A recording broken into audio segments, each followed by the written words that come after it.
are trying to make sure we're here. You can hear us. I had somebody make a note and they said they were talking about how many windows I have open. Yes. You know who else talks about that too? Yes. That's what I told him. I was like, oh my goodness, you sound like Patrick. Let me see. Let me keep closing windows. Let me go to YouTube.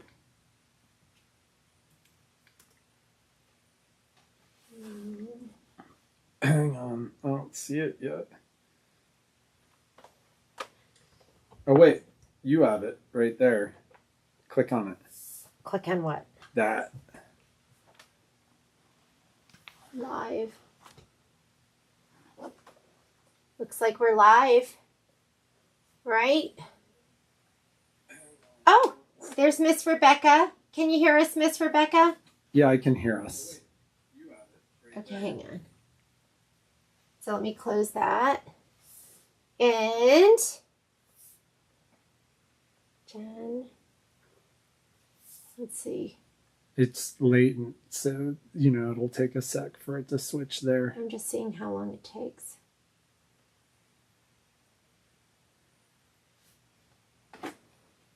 That's you?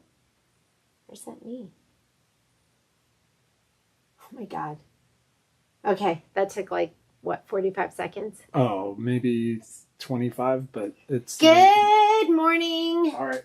Okay. I think it's getting a little bit easier every time. So, yeah, I know. Sorry for the late notice. I just was like, am I going to be able to do it? And I'm going to be able to be ready. And I have so many fails these days. I had to do a lot of stuff several times. So I finished sections 2 and 3. And here's our spreadsheet for today. I ended up doing these, and Patrick and I have to, we've got to edit. So the videos, a lot of the videos haven't gone up. I think I have probably about 3 hours of video that hasn't gone up yet, but it will go up. I did these 2 different ways. I did them, these were my favorite blocks, and I don't like piecing in the hoop, but I absolutely love these.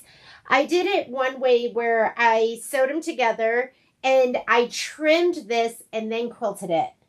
And then I did it like Kimberbell's way where they wanted you to sew it together but leave all of the fabric around the outside. What I liked about that is there was fabric around the outside to do the tack down and then the quilting. What I didn't like about that was it was a little harder to place. So at first I did it where I trimmed them, and that was easy to place because you did the background placement line and you just put it down, but there was really nothing... There was nothing for it to stitch down, to tack down, to do the quilting. So you would do step number 3, and then you would do the quilting if you pre-cut it. If you didn't pre-cut it, then you were doing steps 1, 3, 4 in quilting, because you would do the batting step, the background placement step. So just know there's going to be 2 different videos. I did a couple extra so I could see if I liked it one way or the other and if it really made that big a difference. I don't think it does. And quite honestly, I think it's going to be easier for placement if you were to pre-cut it to 6.5 by 6.5 and then quilt it. Hopefully that makes sense. So this is what I have done so far. I'll show you, and I love it. I think it's absolutely adorable. So here is, can you see that? Here is section 1.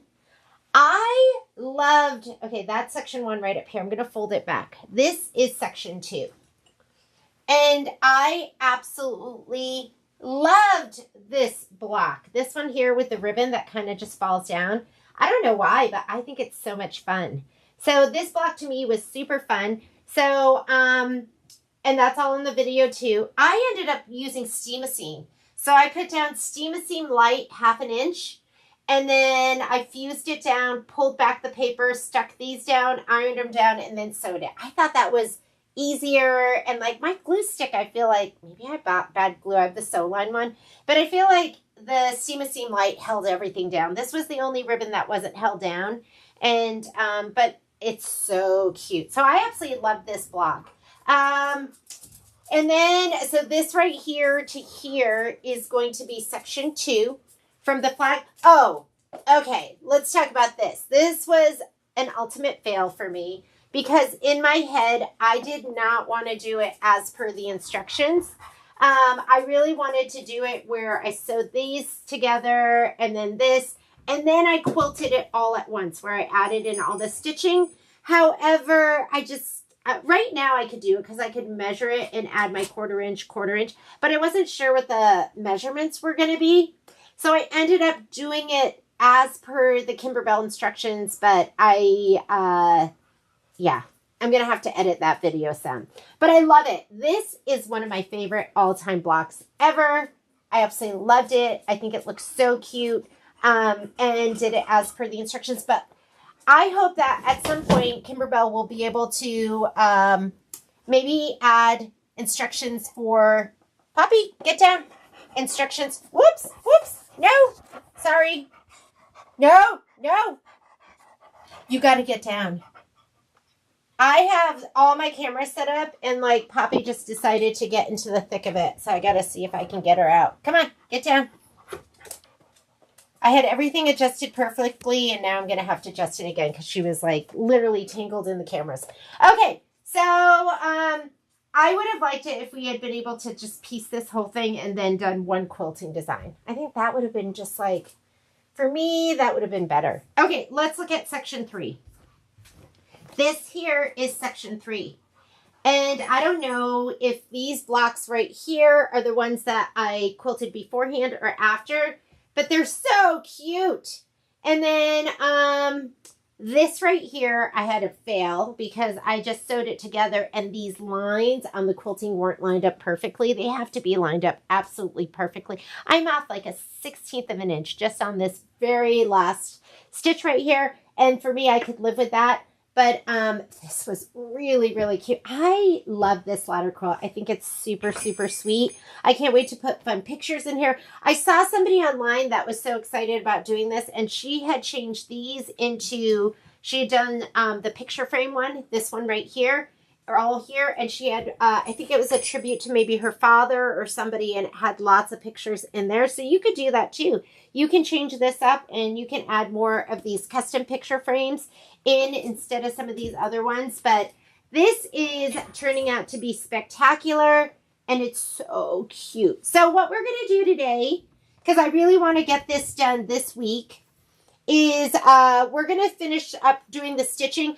I'm going to film the borders. I'm not going to do them today. I'm going to film those. So, and then I will put those up as soon as those are done. Borders, we'll do borders. Here is our agenda for the day. Let me see if I can, let me go here, image control. Hang on just a second. Okay, so we're going to be working on this. And let's start with something easy. So why don't we'll just go let freedom ring. I mean, we just might work in order. Sea to side, shining sea. I was going to try and do... I was going to talk to Michelle about that and do certain stuff. I think I'm going to just do it as per the instructions. I'm just going to go ahead and leave it, do it as per the instructions. I haven't seen any, I'm refreshing just to make sure I'm not missing anything. So anyways, thanks for joining me today. Happy Memorial Day. Thank you for your service. Yeah, let's go ahead and let's start stitching. So, Let Freedom Ring is going to be 6.5 by 8.5. So I'm going to go ahead and grab my 7 by 12 hoop. I think for most of these, I'll be able to use my 5 by 7 and my 7 by 12 hoop. Here's my 5 by 7. Let me grab my 7 by 12. Oh, if you could just see my room right now. Oh, there's my Kimberbell snips too. I was looking for those. We're going to use this one right here. And then we have the 4 by 8. We'll do that in the 9.5 by 9.5. Or we could do that in, we can do that in the, we'll figure that one out.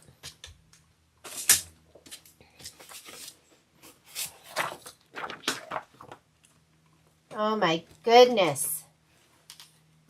Here. Go ahead. Let me get my muslin. Just trimming this down today. Let me grab the right piece. Not right. Not right.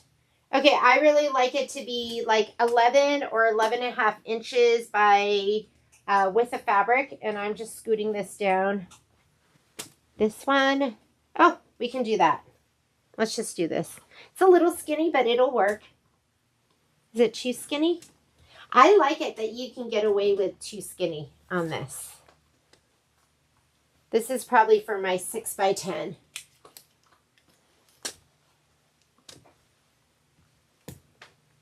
Because these magnets are so great.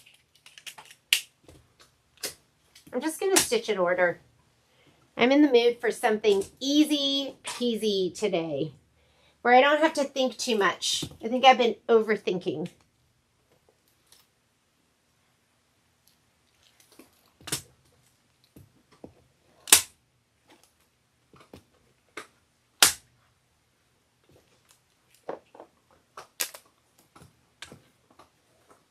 How many of you are done with this? Some of you are like, that one was so easy. I just did it so fast. Okay, where are the rest of my magnets? Where are they? Did I take them off over here? Hang on. I think I took them off over here. Oh, there's my... Okay.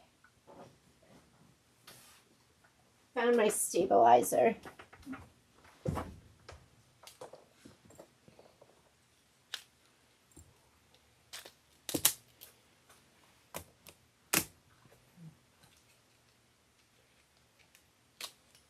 Hi, Miss Donna. How are things in Florida? Okay, I'm hooked up, ready to go. I'm going to just slide this on my machine. And then let's switch over. Let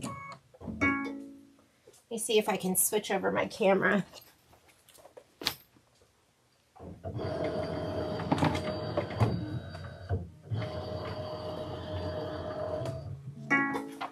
Okay, and I'm going to grab, oh my God, I'm making a mess. I have to take a picture for you so you can see like what my room looks like as I'm doing this. I'm just going to do Let Freedom Ring. Then I'm going to go ahead and let's do Star Trio. I don't think these are going to take too long. Summer Cherries, and then let's do the C2 Shining Sea. Oh, you know what we have to do is we do have to do the, I'm going to set that up. For Sea to Shining Sea, we do have to set up for the dimensional flowers, and we should do those next so that they dry in time. So, I'm not going to recall. You know what would happen if I had recalled? You would have seen June's block for Wallflower, because that's what I was working on last night. So I'm going to go home, and then where's my spreadsheet? Hang on, let me grab my spreadsheet and my instructions. Cloudy. Well, it's beautiful here in Reno today. All right. What do we have here? We have Let Freedom Ring, and it says Floral 14, 6 by 8. Hopefully I left those on there because I kind of went through and weeded out. Floral 16, or Floral 14, 6 by 8. So I need something rectangular. Is that it? There's 6.5 by 8.5, so that should be it. I'm going to go ahead and touch set. And then, let me go, image control. Let me see if I can see this bigger. And then we're going to go ahead and add to that.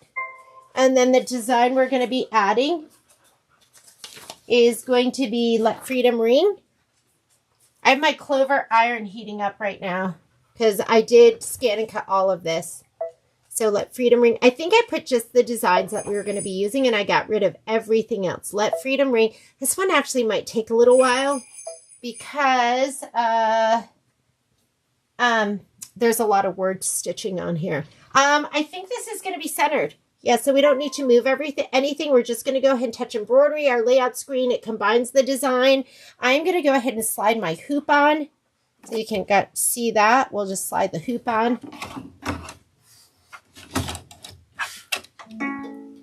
And carriage is going to move. And then let's go ahead here on our screen. I'm going to go ahead, and this is the button I like to touch. This is where you go forwards and backwards steps. So I'm going to go ahead and touch that. And we're going to do the placement stitch. The other thing I'm going to do is I'm going to go ahead and move that up. I should have done that first. Let me go ahead and say okay. Choose your hoop size. Go to your settings button. For me, it's the little cog wheel. You might have a piece of notebook paper with a dog ear. I've already selected my 7x12 hoop. If you haven't done that yet, go ahead and select your 7x12 hoop. That way you know how much work area you have to work with. I'm going to go layout. That's my move key with the arrows, or you're going to see the word move. Touch that and go ahead and move it all the way up. It'll move it as one design, and it won't go outside of your embroidery field if you have your hoop slid on. So I'm going to go ahead and say okay. Now I'll go down here to the button that you push where you can go forward and backward steps. Okay, hang on. Let me just let Miss Puppy out because she is scratching the door. Here we go. Okay, Chunky, let's go.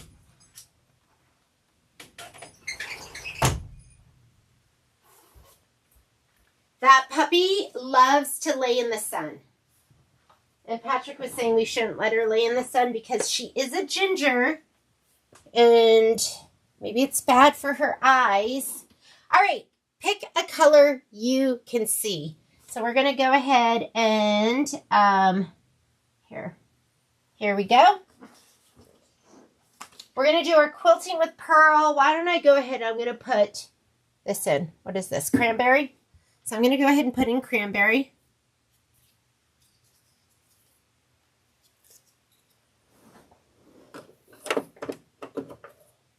Need longer arms.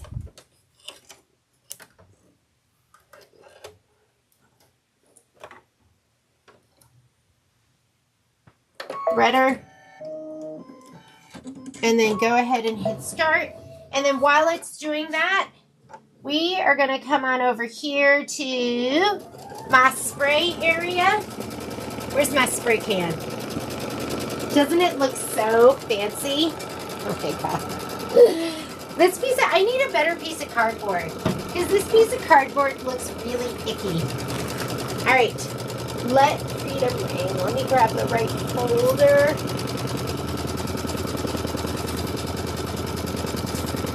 Here we go. So you should have a piece of batting, and then here is my one lonely applique piece. Mine's already pre-cut. I'm going to be using my scan and cut, but you don't have to be using scan and cut. You can just hand cut it. I like hand cutting still. So I'm going to give this a little shot of spray, and your batting has a wrong side, like a bat.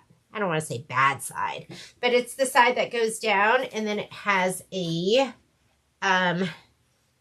it has the side that goes up. I'm going to go ahead and give it a little shot of spray. Don't go crazy. I always tell people it's not your Aquanet in the 80s. That is not how you are spraying. We're not trying to win the contest for the biggest hair. Remember that? Remember those days? Let's see if I can go back a little bit. Okay, gonna go ahead and lay this down. And can you guys see that? Maybe not. Hang on. Go ahead.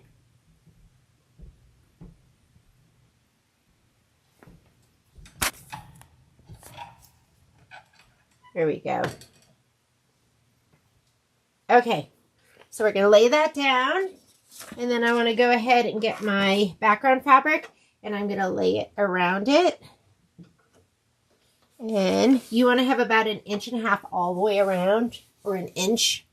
And let's go ahead and skip some steps on our screen.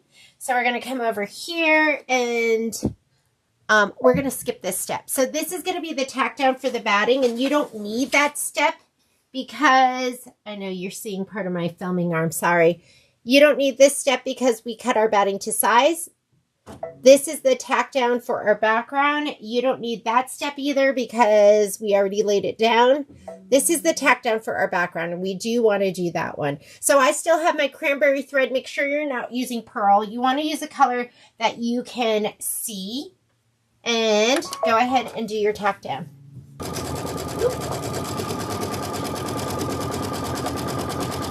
So these are my little Tooltron spatulas, and I love them because they give me another finger that I can get in nice and close without getting my finger underneath that needle.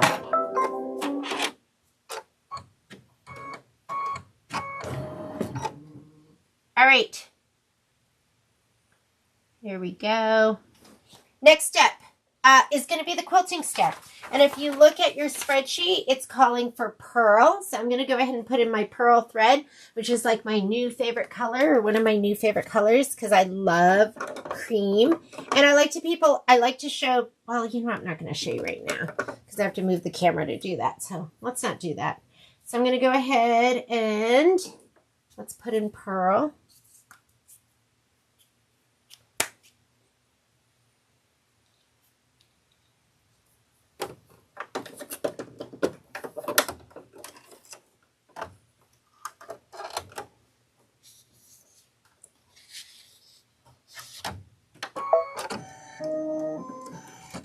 I wonder, today I'm going to try to remember to thread my machine every single time because I can never remember.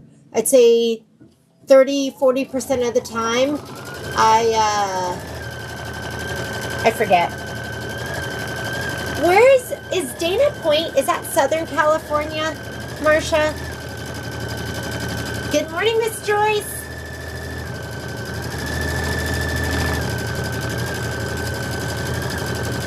Okay, after we do this, what are we going to do next? I lost my book, so I had to reprint my book.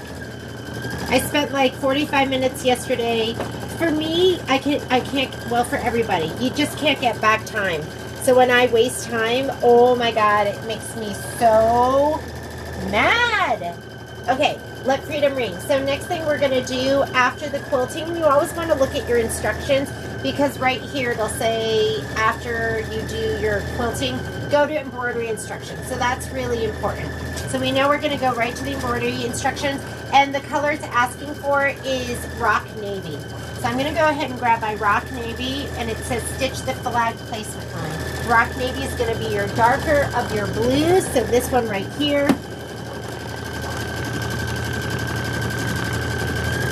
Let's get it done, right? I just didn't know what was happening. Violet's home, and we did dinner with Gigi last night. And like, I never know how much I'm going to be able to get done. If I'm going to have an epic fail that's going to put me back. So I wasn't sure if I was going to be able to do the sew-along today. But I'm so happy I'm doing it. And I'm super looking forward to doing the borders. So if I can get all of this done, hopefully I can get the side borders done today. I think they're just little 1-inchers.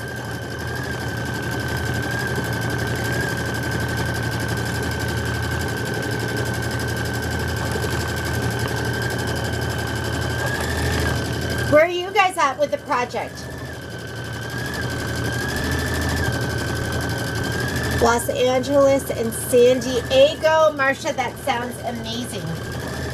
I always tell myself, I was like, oh, I'd never live in California with like taxes and traffic. But then every time I go to California, I'm like, oh my God, I would love to live here. It's so beautiful and wonderful.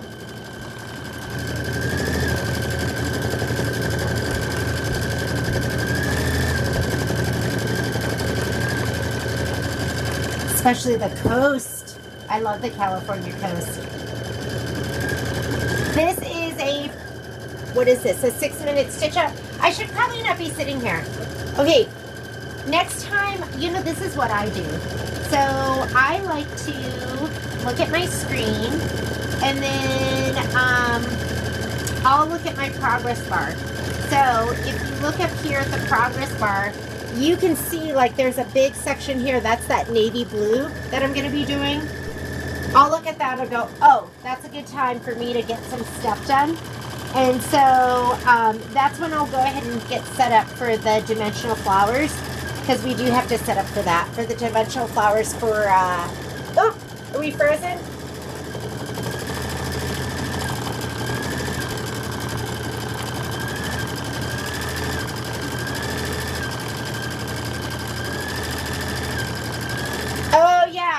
talking about the Kai seam ripper because we have those at the store and I love them.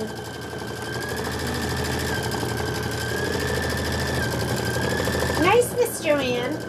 That one's a good one. I love all of the Jeanne Babbage tri-stands. We're going to do them all. I mean, we don't have to get them all done right now, but we're going to do all of them.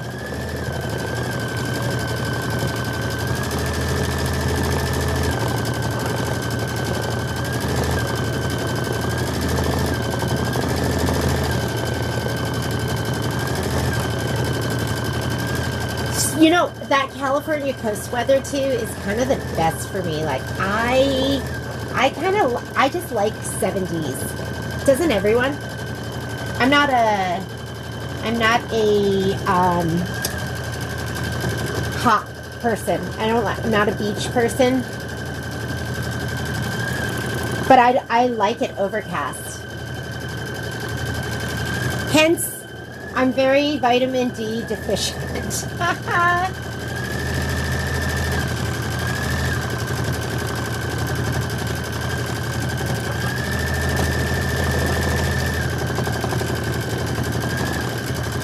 Hello, Miss Cindy.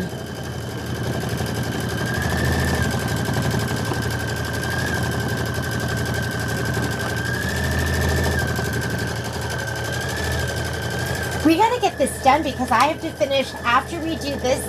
I think I'll work on my homework for this, and then I'm going to work on block 1 and 2 of Spring is in the Air, the Jeanne Babbage table runner, because I want to get that posted for you and send out your thread list with the colors that I use. So, and then I really wanted to finish up. Here is, but I want to film this for you too, in case you've never done it. But this is, whatchamacallit? This is,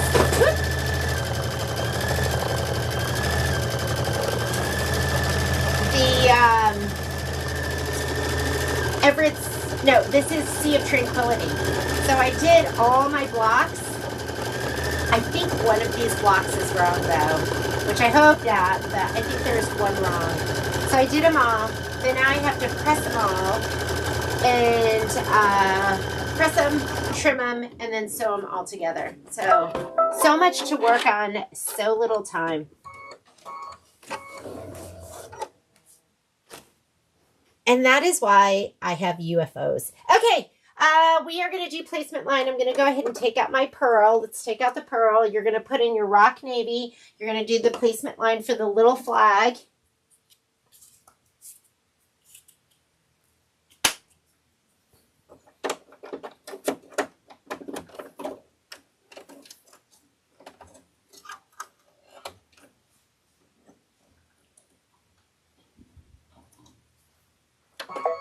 Sea of Tranquility. I love that because I'm from New England. And, you know, it just reminds me of the New England coast.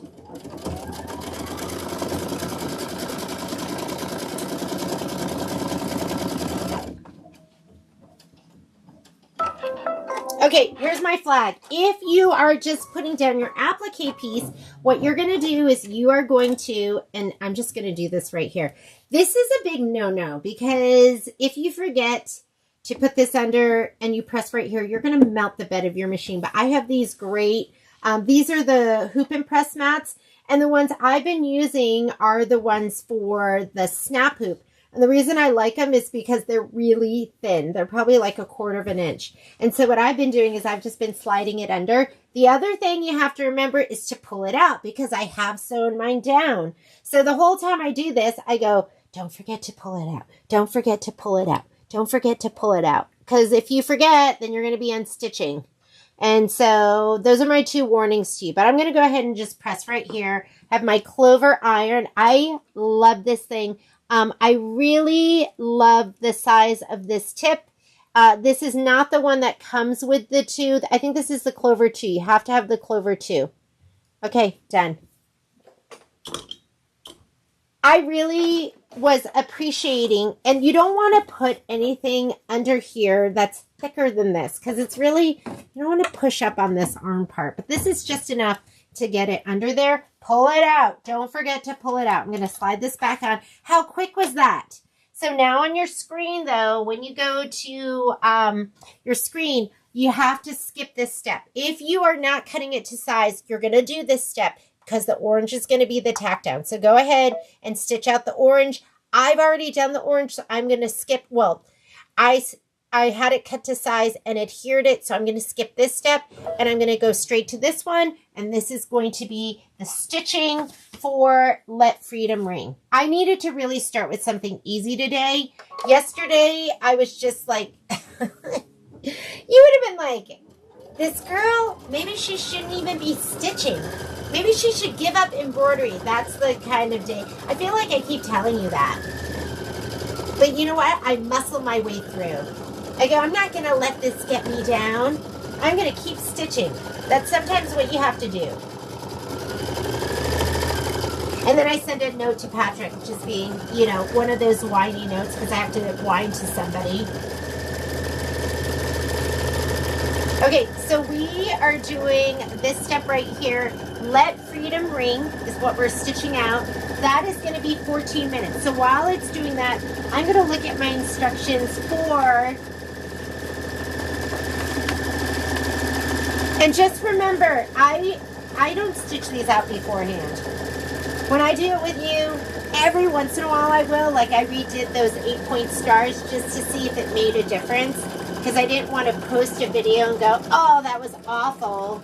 So I wanted to see if it made a difference leaving the border on as opposed to pre-cutting it down to the 6.5 by 6.5 before you quilted. So every once in a while I will do something, but most of the time I'm doing this for the first time. And so I'm going to read these instructions along with you, which say, Part A, stitching the dimensional lace flowers. So we are going to go Part A, cut sticky back wash away larger than the embroidery hoop, and then hoop the sticky back wash away stabilizer. We're going to score it, and then you're going to peel the glossy paper from the scored section, and then place a piece of wash away stabilizer on top. I'm not going to do that. I'm just going to get my wash away stabilizer. I'm going to do 2 layers and I'm going to just fold it in half and hoop it in my 4x4 hoop. So let me go and do that so it's ready for later.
This is funny. I just found, so I keep a bag of stabilizer and, hang on. Let me zoom in for you a little bit. So I keep a lonely bag of stabilizer over on the side, and I found this over there, which I guess I never use, but this is basically what they want you to do. They want you to, here's my 5x7. Maybe I'll just use it just to get rid of it because it's obvious. I bet it's been over there for years. Why it never got used. So this was hooped. This was scored afterwards. I'm sure. But I'll just put it in here the best I can.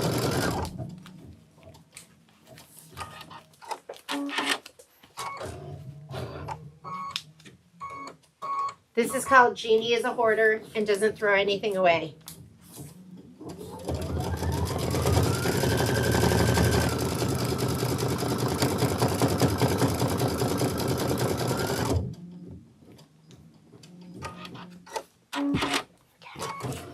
So what I did here was this was hooped with wash away, sticky wash away. And then I scored it and pulled away the paper. And then I don't know why it was never used. And then what they want you to do is then they want you to take another piece of wash away and stick it to the top, right? And this is it still sticky? Not really. I'm going to give this a little shot of spray and then I'll put it down. And I'll just go ahead and put those flowers up here at the top part. But I would probably have just done this in my 4x4 hoop and just taken a piece of wash away and then double it and put it in. And just go ahead and hoop it up like that. But let's use this. This is just sitting there. I'm going to spray this. Look at this ugly piece. Oh my god.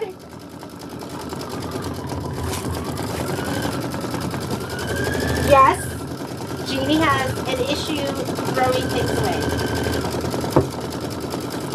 Those little flowers are so small. I'm going to just spray the top part of this. Oh my god, I didn't throw it away because look, now it's perfect for what we're doing today. But this should be sticky. It's just years of just being around.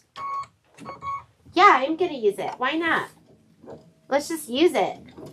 Look at, there's like glitter on here and purple threads.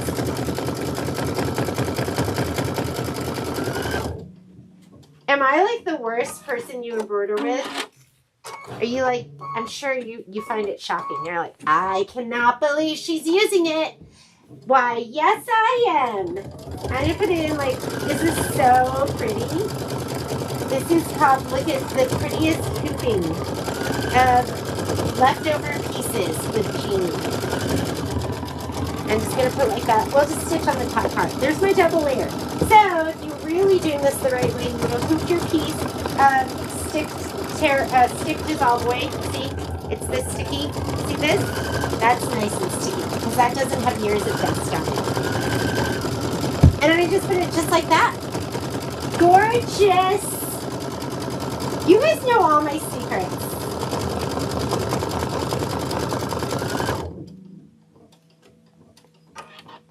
Okay, we're going to do this next so we can let this dry. Let freedom ring.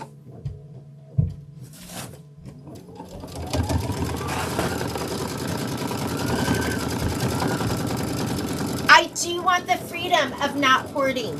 I want that freedom. Because look at that's been sitting here for how long? Who knows? I'm going to use it. Okay. So what we're going to do after we do this is we are going to, see, we wash away on top. And then we'll go ahead and we'll do the dimensional flowers so we can let those rinse. So we are going to need a matching bobbin of sea green. So it says, so you're going to need a matching bobbin of sea green and a matching bobbin of cloud. You know what I do? I just look at my bobbins and I go, is it close? And then I just use it. I don't worry if it's a perfect match. So let me go look at my bobbins.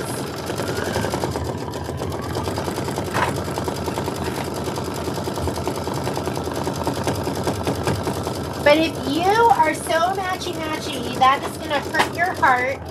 I want you to get a matching bobbin. And go ahead and wind it now. And what's really wonderful about your machine is that, well, it depends on your machine, right? But the Avenir, the Luminaire, any of the Baby Lock and Brother machines that have the, hang on, this didn't out. Any of those machines that have the second, the bobbin winder on the top. You can wind a bobbin while you're stitching. Don't be scared. Just do it.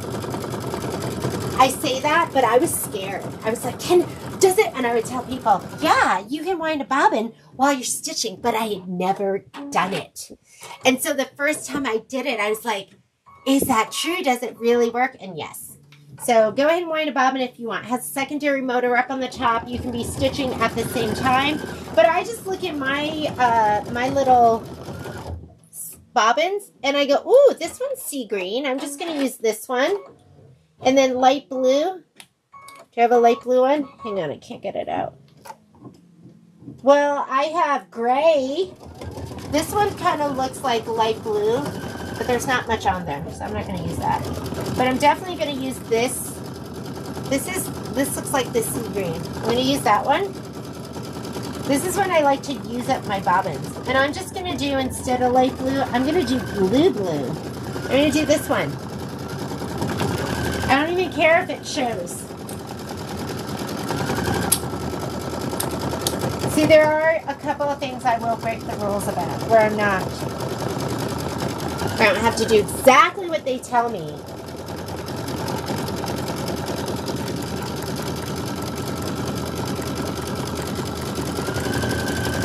But I want you to be winding your bobbins. You need like a pretty bobbin in the bottom. I'm going to use these two. I'm going to use this one. That's probably Tidewater or something. I'm going to use this blue one.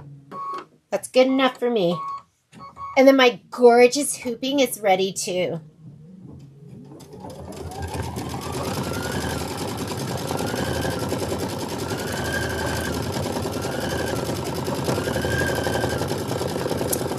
We are a little more than halfway done with this one.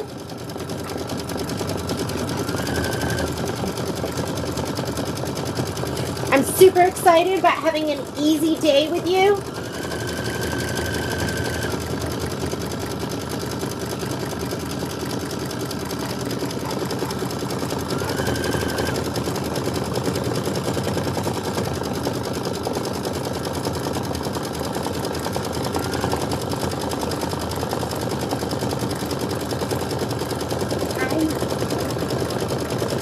Mulligan, the love of my life, has just entered the room. He looks so handsome. Am I still handsome when I say I'm leaving? You're still handsome.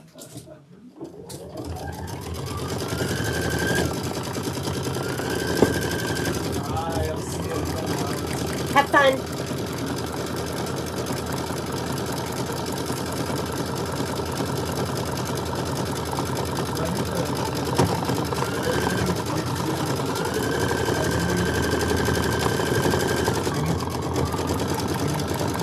Are you driving by that way? No, but I can drive.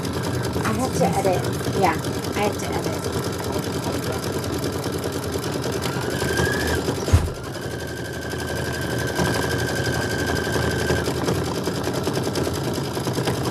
You know what I can do? Because I do not like just sitting here. I'm like wandering around, twiddling my fingers, my thumbs, twiddling my thumbs. Okay. Hi, Pops. Hey, no, you can't come here. Go upstairs.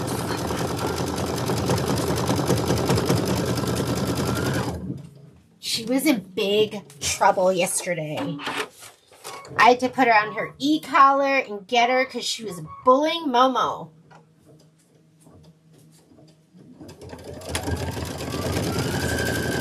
Oh, hey, Patrick.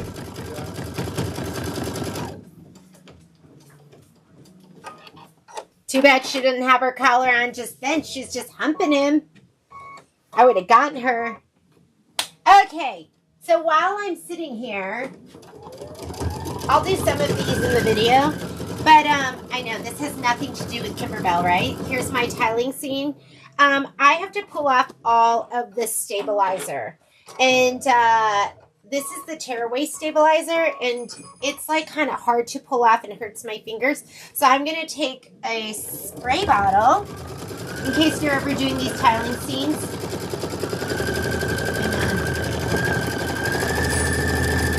I'm going to just give it a little shot of water. That just makes it easier. And now I'm going to just peel it off. But just shooting it with water makes such a huge difference, I feel like. Finishing. Sea of tranquility while you're stitching Star Spangled Beauty. I was going to have you grab her. Can you put her out? And support your stitches too. Like put your hand where you're going to be ripping it away. Don't just grab it, just rip it. But that makes it so much easier. Did you see that? It just fell off. It practically fell off. You didn't even have to give it any pressure. So that's my recommendation to you. That's a new thing for me. Before I used to just rip it, and I was like, I wonder if I wet it, if it would make it easier, and guess what? It does. So, while it's stitching, let's multitask. Friends, I know you have a lot to do in your sewing rooms. Get another project, start working on it. See that? Coffee. That's me spilling coffee. But it's okay, you can't even tell.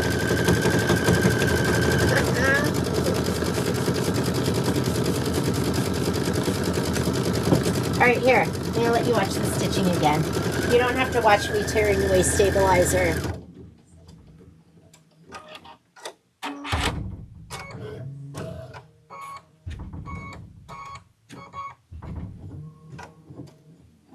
Oh, Rebecca, your baby lock is wonderful too.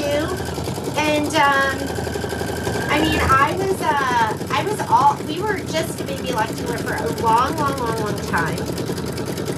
And, you know, for a long time, seriously, I'm just starting to use some of those features. I still haven't done Art Spirit.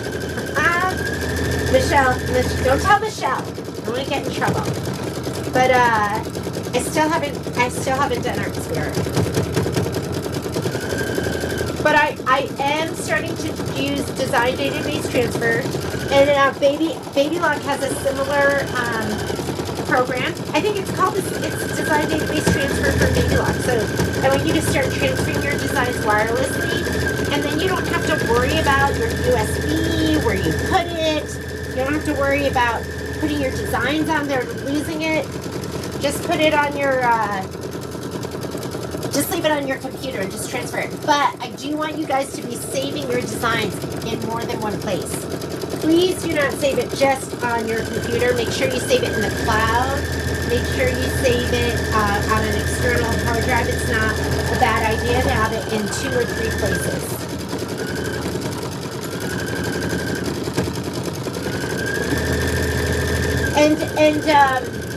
Yeah, ScanNCut's new for me, so I'm just starting to do that too. But I want you to just love that you have a baby lock or a rubber machine. Or whatever. And if you have something else, I want you to love that too, whatever makes you happy. We are supportive of whatever your machine choices are.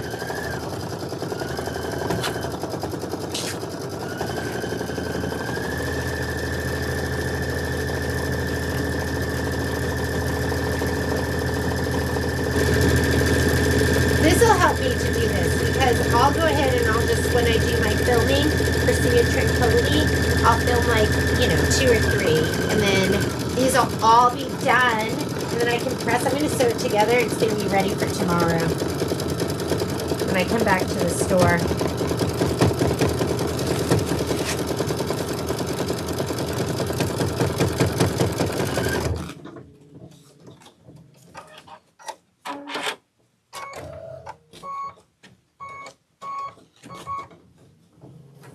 Let freedom ring.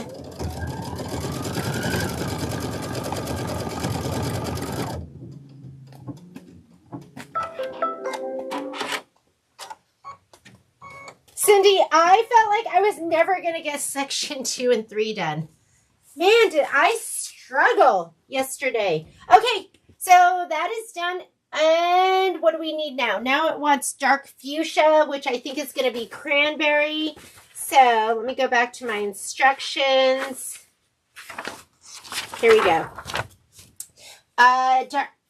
Dark fuchsia, that's cranberry, right? I left the color list in the very front so I could have that. Yes, cranberry. So go ahead and put your cranberry in. I'm going to take out my rock navy. Cranberry.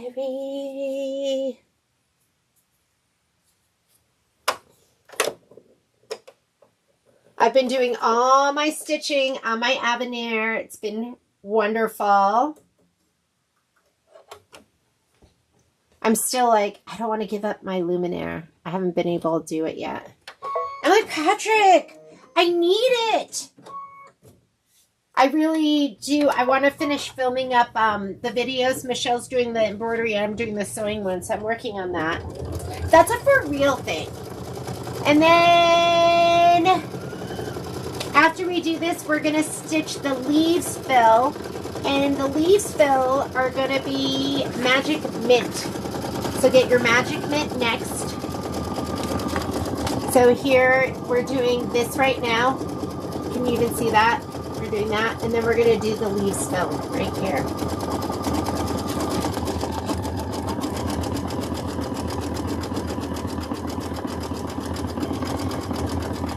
Yeah, we might just have some freezing. Oh, shoot.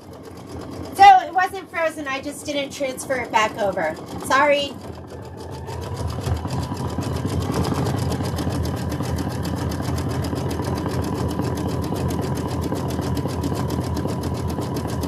I know, Sharon, it was kind of a last minute thing.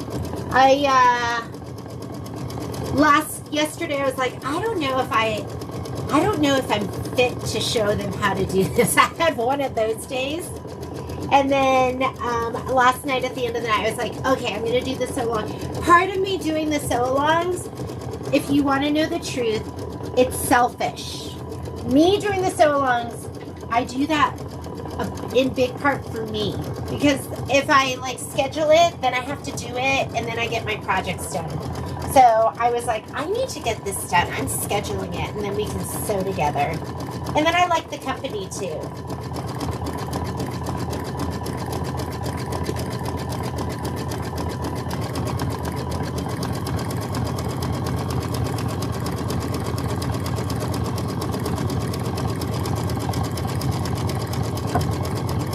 Right now, sometimes I forget and I leave it on the wrong camera, but I have 4 different cameras set up. And every once in a while, I forget to switch it to the right camera that I want it to be on.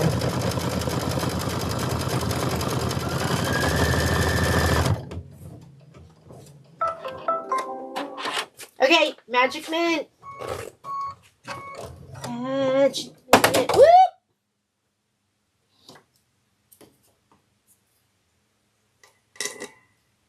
Here we go. Put in your Magic Mint. Make it gorge. There's so many projects to work on. I really want to do, so we just got that Moda. You know I'm obsessed with Love and Share from Moda. And we just got that panel in. And we just kitted it. I've got to put it up. I want to sew that together. There's like some things that like, for me, I want to do it. Because I love it so much. I'm not a quilter though. I'm like, I don't think I could lead you.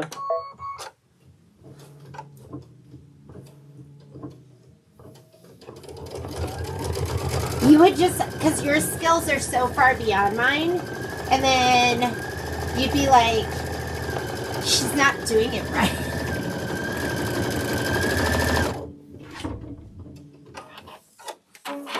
The land shark is trying to breach my door. Okay, so we're stitching the leaves fill. Did I put the right color in? Yeah. And then we're going to do cloud, which is going to be for the flower fill. What do I do? I got to let her in. It hurts my heart to leave her out. We'll see if she behaves.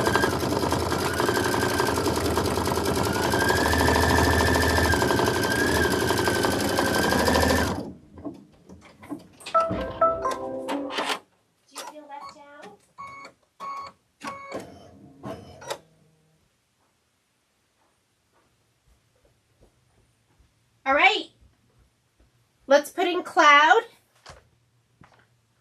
I had to open the door. I couldn't leave her out.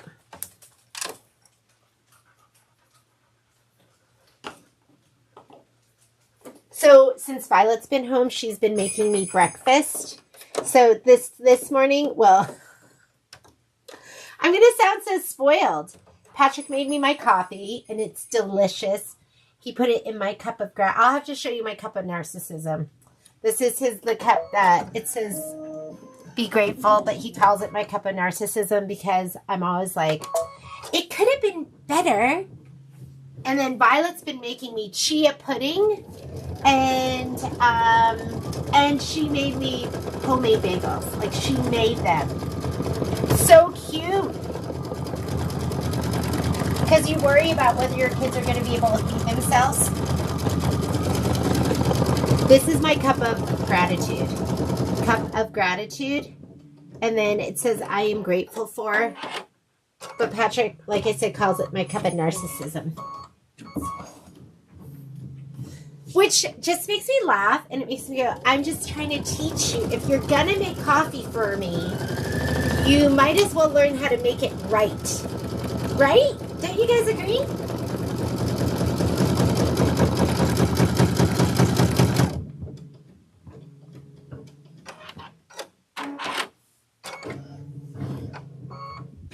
Oh, what's next? I'm daydreaming. You're going to put in cobalt, and you're going to stitch the flower center fill. Okay, I'll let you out.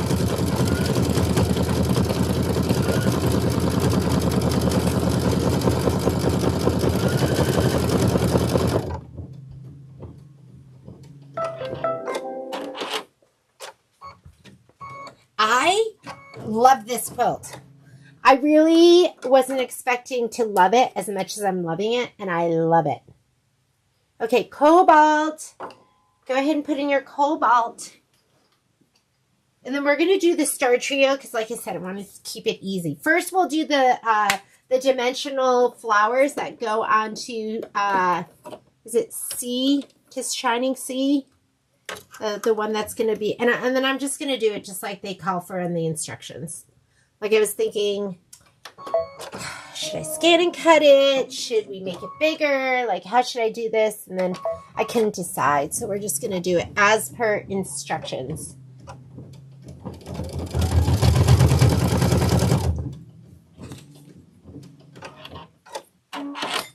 So if you don't have, like, these are my favorite things to hold bobbins. I love this. Because you just pop them in and look, they don't fall out. I mean, it's a little messy, but not too bad. And because I've had all different kinds of bobbin holders. You know how you try them all. And then these are the accompanying ones. These are bobbin boats. So if you're working on just one little project, and like I said, you can just take this, toss it in your bag, and just go. So treat yourself to a bobbin boat. Okay. Next step says stitch the bow fill. And, okay, we're going to do that in, what color is that? Bubble gum. So go ahead and put in your bubble gum. Oh my goodness, I already lost focus and forgot that I was taking the stabilizer off of my tiling scene. And I'm just sitting here daydreaming.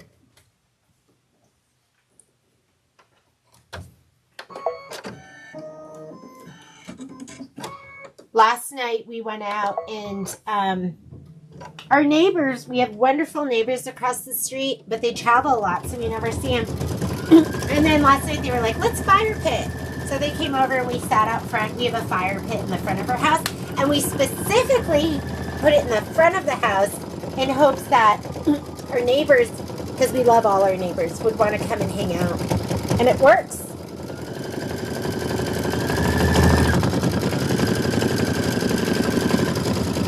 Cute. Look how cute that little bow is.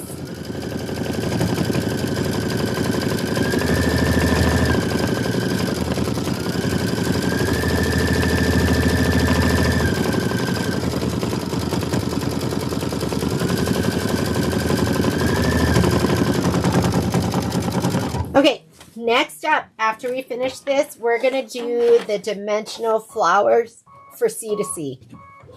And that's it. It's beautiful. I love it. Let freedom ring. Love it. Okay. Gonna take this out, put it to the side. And I'm gonna get my other hoop. If you were just joining me like Sharon, I'm gonna apologize for how ugly my hoop is. So I'm gonna do the flowers. They're super tiny. But I have this 5x7 piece of Dissolve Away. This used to be sticky. And it was already scored. And it's just been floating around. And I was like, oh, I'm going to use it. And then this is another piece of Icky Stabilizer Wash Away that's just been roaming around. And I'm going to use that too.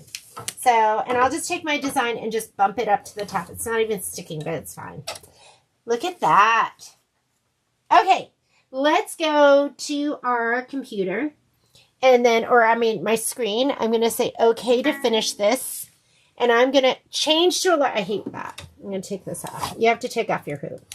If it's bigger than what's in there, I have a 5x7 and this design won't fit in there. Not the way it is. So I'm going to go home first to clear my screen. Sorry if my hand gets in the way. Let's go embroidery. And we're going to go ahead and load the dimensional flowers. So I'm going to go here to my pocket. I did it design database transfer, so it's going to be this. If you're doing USB, this is from your machine. And is that Art Spera? I don't even know. I'm going to do this one and go ahead and set it. This is the outline for my 7x12. I'm using my 5x7. You could do this in your 4x4, but I'm going to go to my settings button. For me, it's the cogwheel. Yours might be the notebook paper. Can you see that? I think you can see that, right? All right, the notebook paper over here. I'm going to select my 5x7, and that way I know how far up I need to move that design. So I'm going to go ahead and say, okay. Now you have that outline of the 5x7. And I'm going to leave it just like that and touch embroidery. Let's slide my hoop on.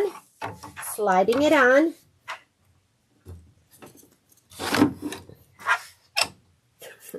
And I'm going to go layout. And I'm going, oh, you know what? I needed to put my matching bobbin in there. But I'm going to move that design all the way to the top. So it's going all the way to the very tippy top. And, I'm taking my hoop off. Taking the hoop off. Now let's go ahead and put my bobbin in. First color is going to be the sea green. So you want to put in your sea green bobbin first. Because you're going to dissolve it away. So you're going to see it. So go ahead and look at mine. Mine's not even sea green. I think it's Tidewater. I don't care if it matches perfectly for this kind of stuff. So I just pulled anything that matches. Like if it calls for yellow and I have gold, I'm fine with that. You might not like that. So wind up matching bobbin. When I have stuff like this, I go, oh, it's my opportunity to use up bobbins from other stuff. Like sometimes when I'm doing dream panels, for me, don't care about the back, so I'll just use up bobbins. As long as they're kind of close in color. Here we go. Here's my beautiful, look at how pretty it is. And look, this isn't even sticking anymore. I'm okay with that too. I'm just going to go like that. And then I'll have my little stiletto. And I think we're ready. So this one here says load the embroidery file into the machine, change the bobbin thread to match the top thread, and then we're just going to let it stitch.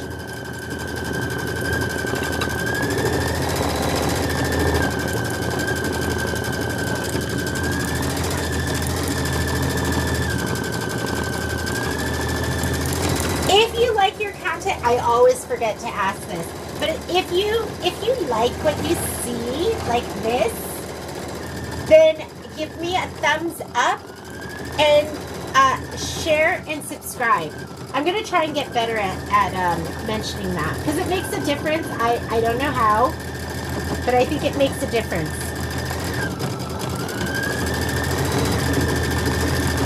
This just shows you, you don't have to do everything perfectly.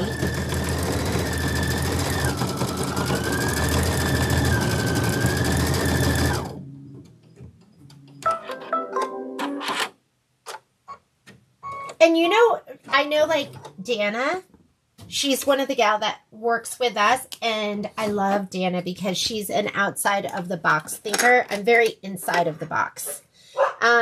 So she will, and I know this doesn't match my blue. It's calling for cloud, but I'm just putting in this. I could actually have just left the other one. That probably would have been closer. But I don't mind that there's going to be a darker blue on the back side.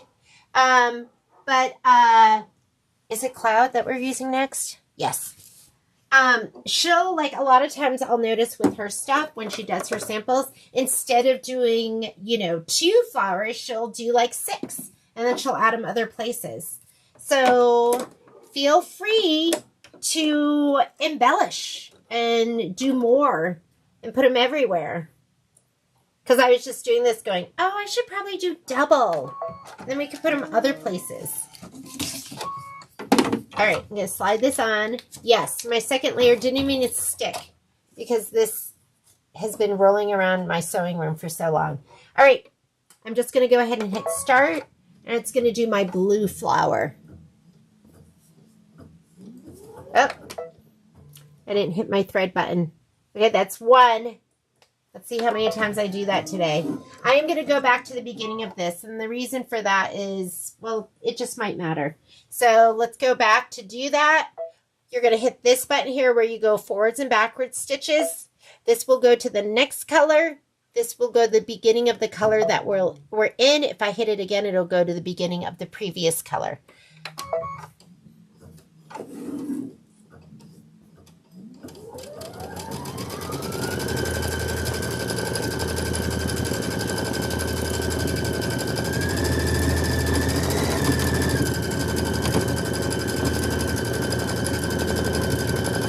Oh, let me go back. Sorry.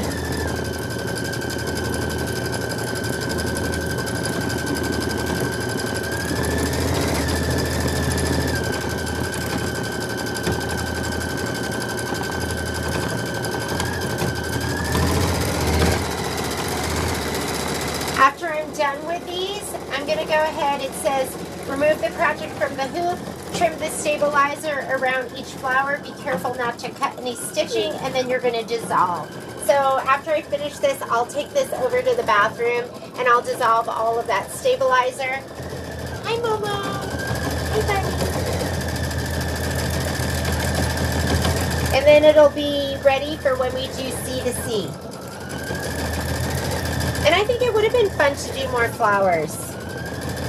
And you could put the flowers like in your favorite part of the country. You can put it where you live. Places that you've traveled to.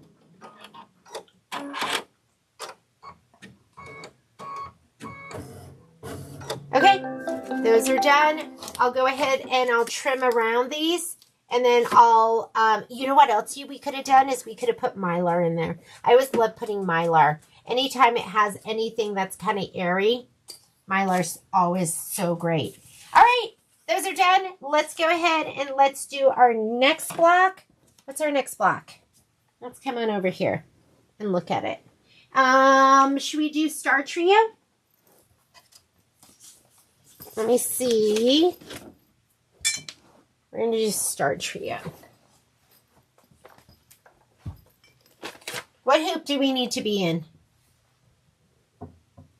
Dun, dun.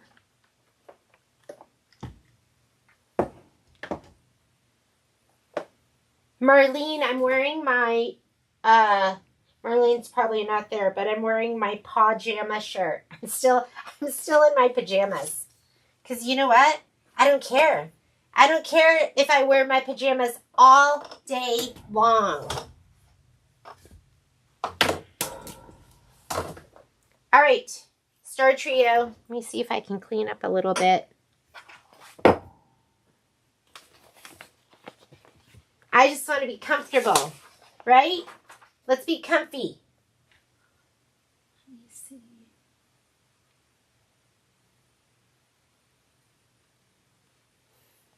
Star Trio. Oh, 4x8. Okay, how are we going to do this? 4x8. I feel like I just want to keep using my 7x12, but I mean, it would probably fit best into my 9.5 by 9.5. But I keep stabilizer, or I keep muslin so I can run it up and down. I also keep it so I can run it left and right. So I can take my 4x8 design and just snug it over in this size. So you don't want to do a 4x8 in this whole thing. Maybe you do it in your 9x12 as well. So I'm going to go ahead and unhoop this, and I'm going to hoop it so, like I said, my muslin goes left to right, and I'll snug my design all the way to the left.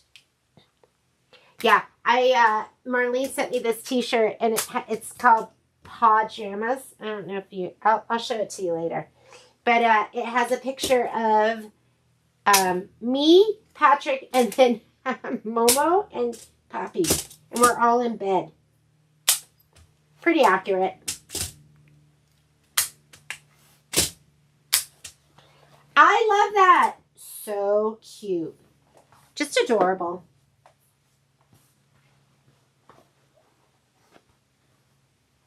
Okay, let me find the piece that goes left to right. Is it this?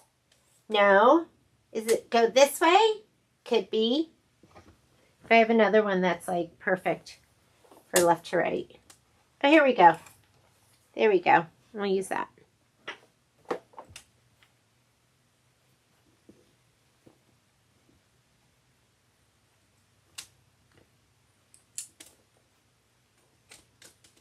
And I'm wearing slippers. And I'll wear them all day too. And I'm bedhead.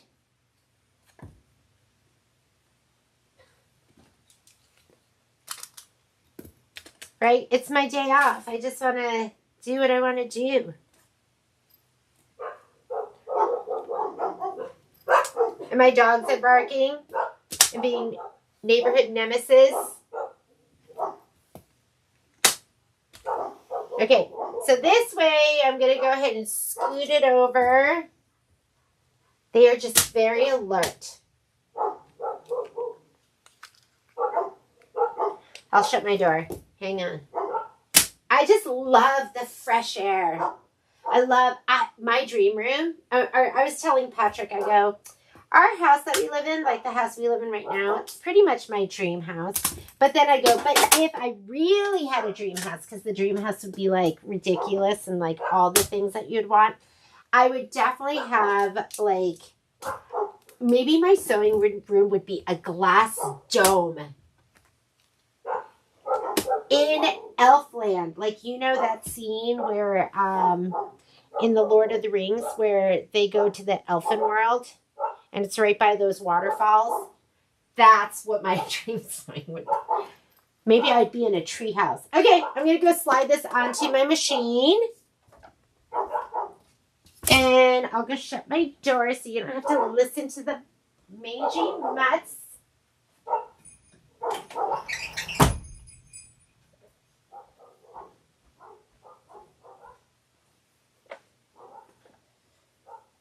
All right.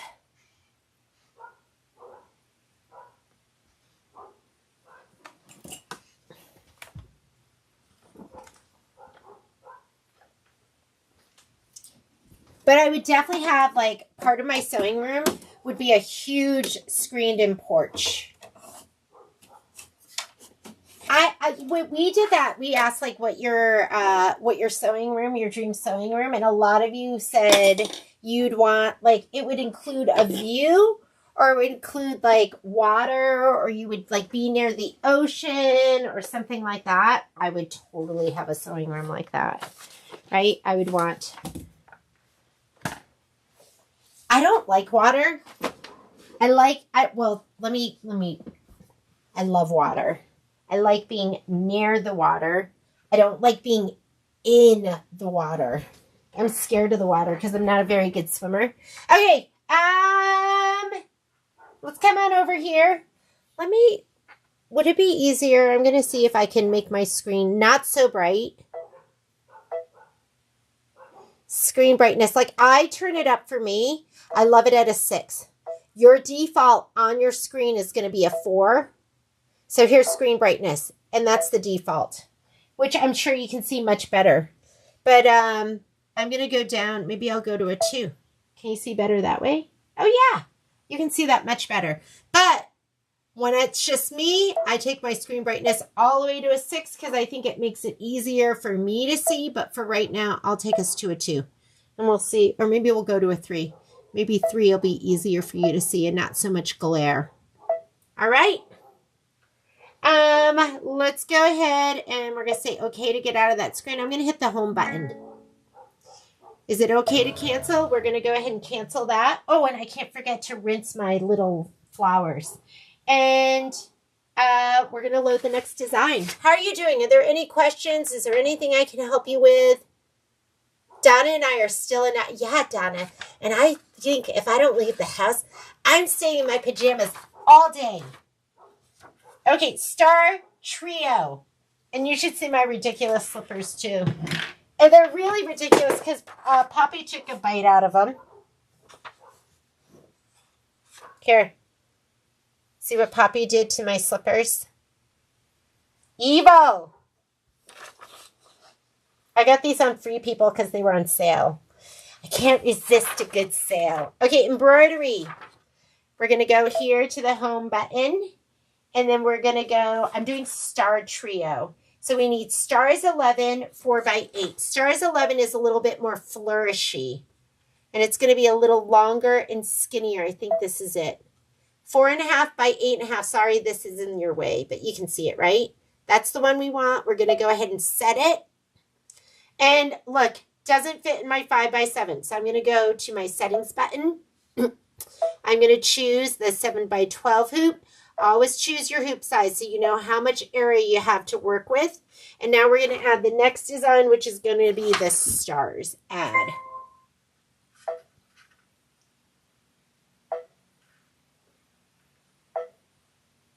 Here's the stars. Set. And, sorry about that. Stars Trio centered. Yeah, so we're not going to move it at all. Always pay attention to the embroidery design and your instructions, whether or not you have to center it, move it. And then I'm always worried that I'm giving you the wrong instructions. So I always want to check it here too. And you can see it says centered. And after quilting, go to embroidery instructions. So you always want to check those things. So I'm just going to touch embroidery, which will combine the two designs. And if I move them right now, like if I move, look, see the embroidery design didn't move. It's easy for me to get that back. I'm just going to touch edit. I'm going to go to my move key, which I don't know if you could see, and just hit this dot right there. It will recenter. So I'm going to go say okay. I'm going to touch embroidery. That will take me to the screen from which I stitch out. For me, it's a layout screen. For you, it might say if you're on like a Dream Machine or a Destiny, it's also edit. So I always call it your main edit screen, your secondary edit screen. But for a lot of you now, it's going to be your layout screen, and that's where we stitch out from. I'm going to move it all the way to the left. So my hoop is on, so I'm going to go layout, to my move keys. Yours might say the word move, and I'm going to scoot it all the way over, and you're going to see the background quilting and the design. It combines in the screen, so you can do it. Move it here. Don't move it in the other screen, or else you're going to have to move them separately. Is that it? I think so. I'm going to say okay. I'm going to go to this button where you can go forward and backward stitches, and let's do the first stitch out. So I already have my, I have cloud in there. So I'm just going to leave it in there. Let's grab our fabric. Here's my stars. I scan and cut these, so those are ready to go. Here is my batting and my backing. I'm going to give that a little shot of spray. Let's go to my hooping station, which is a big mess right now. Because I was, hang on.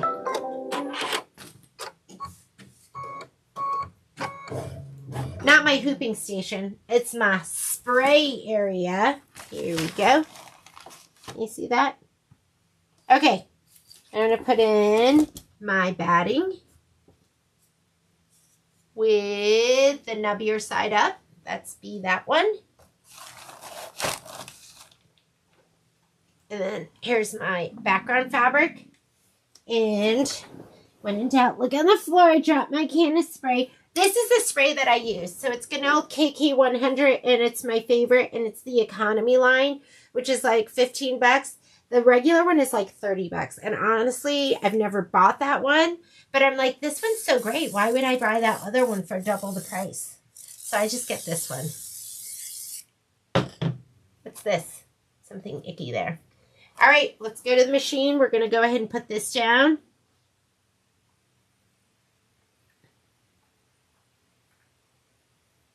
Here we go so you can see better. And I'm going to just lay this down.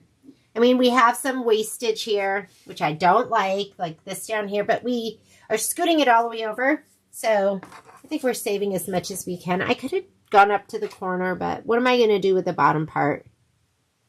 Is this so pretty? I love these fabrics. All right, we're going to skip some steps now. So let's go back to our screen over here. And I'm going to go ahead and say, okay, to get that off. This goes with, I have the Avenir. And so this is part of the voice guidance, which I haven't been using. So this step here, the first orange is going to be the tack down for the batting. I don't need that because I cut it to size. The next step is placement for the background. I don't need that one because my background's down, and this is the tack down for the background. I have cloud in there, so I'm going to change my color, but I am going to do this step. You want to have, see how this is like matches? You don't want to use that because you have to fussy cut. So you want to use a color that's going to be a little bolder and more contrast that you can see. I'm going to go ahead and use this one.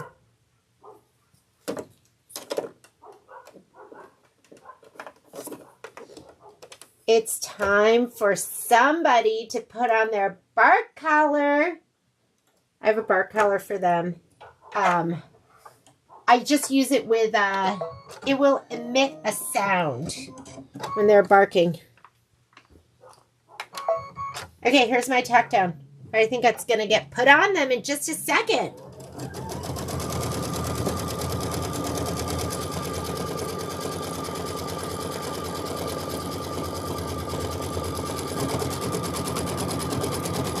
Here's my pointer.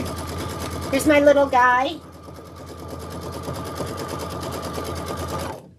Oh my goodness, it's so cute. Okay, what color does it want us to quilt with? Looks like cloud. So now we're going to put cloud in.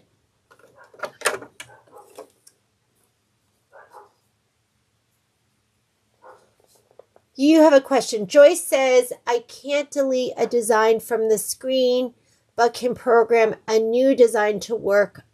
So, if you're watching any of the videos, I've been deleting a lot of stuff. And you know what I'll do after this is done? I'll show you how to go in there and delete it. It's super easy. So, but you need to know the buttons to hit. So, we're going to delete this. We'll go in and delete.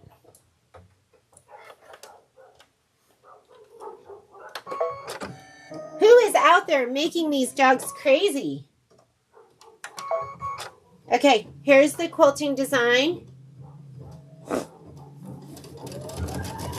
I think this is all going to be pretty fast.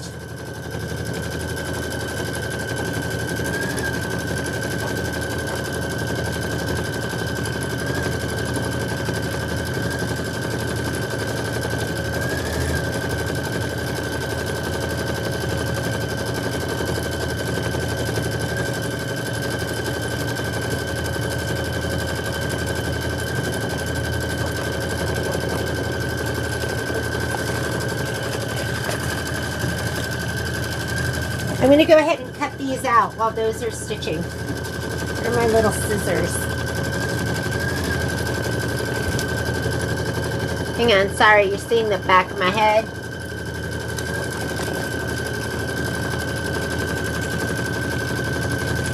And I like to cut them like right, can you see that? I'm going to cut it pretty close. I'm going to cut them out and then I'll show them to you. You don't want to leave a lot of that wash away on there because it's just like glue. So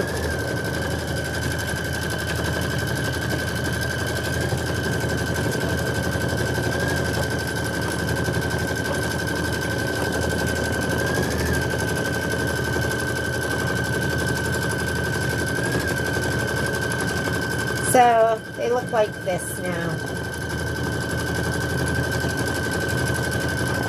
And here, I'll just use that again later. I can't even throw it away because there's so much good usable parts to it. All right. That is our quilting stitch. Now it wants to do a placement stitch for the first star. And it wants you to do that placement stitch in cranberry. So I'm going to take out the cloud. Let's take this out. I'm going to put the cranberry back in. I think all of these, do they all have cranberry? No. Let me thread her up. Oh my goodness, they're done.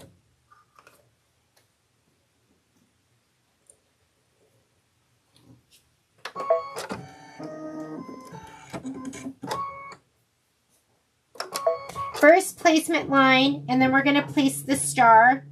And it shows you the order in which they want you to place the star. So I think, does it go like that? Oh, you know what? I don't know if I ever changed my bobbin back. I don't think I did. Let me go ahead and cut. Hasn't made a difference, so don't worry about it.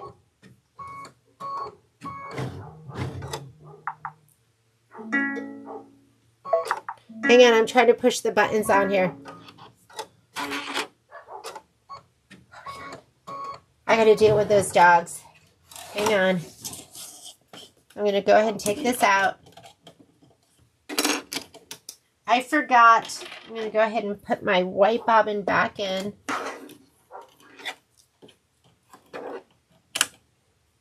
This has plenty of thread in there. If you move this, make sure you fluff it. This is a placement line only, so I'm not worried about my stitches overlapping. But this stays, oh, in the background? So go to your camera button and then turn off your scan. How to delete the design, but this stays in the background. Did you take a picture? All I can think is that you must have taken a picture. So this design shows, I want to look at this on the screen because I'm not sure which is top and which is bottom. It goes like this. This is how it's in there right now. And it's showing this one, so we're going to put the white or the cream. This one's going to go down first.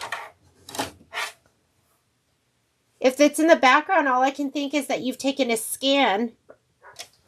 All right, going to do the same thing. I'm going to put my super duper skinny mat under here, just underneath this star.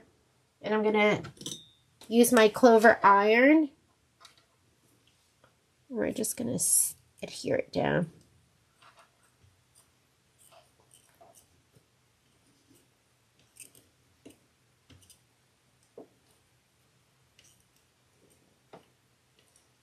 Don't leave it on there for too long. I've left that iron on and it has melted. Don't forget to pull your mat out and don't put a thick mat under there. This one's really thin. It's the only reason I'm doing it. And now I'm going to have to skip some steps because for me, I did the placement. I put my fabric down. We're not doing the tack down. Oh, it says apply a fray check product around the edges. I'm not going to do that because I have heat and bond light on mine.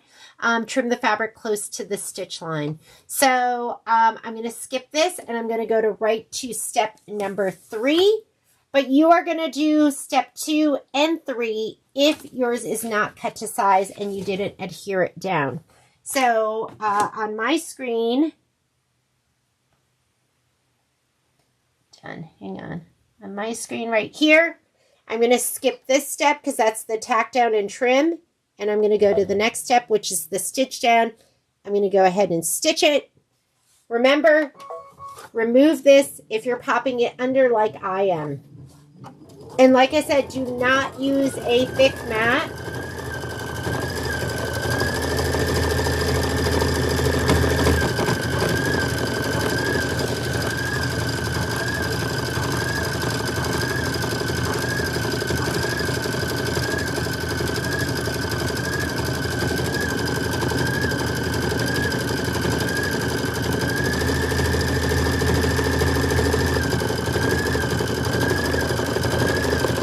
You want to delete a design from this screen.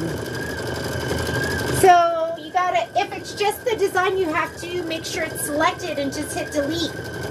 And you gotta do that in your main edit screen, Joyce.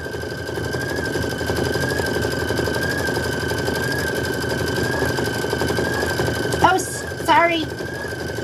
I was stuck on the other screen.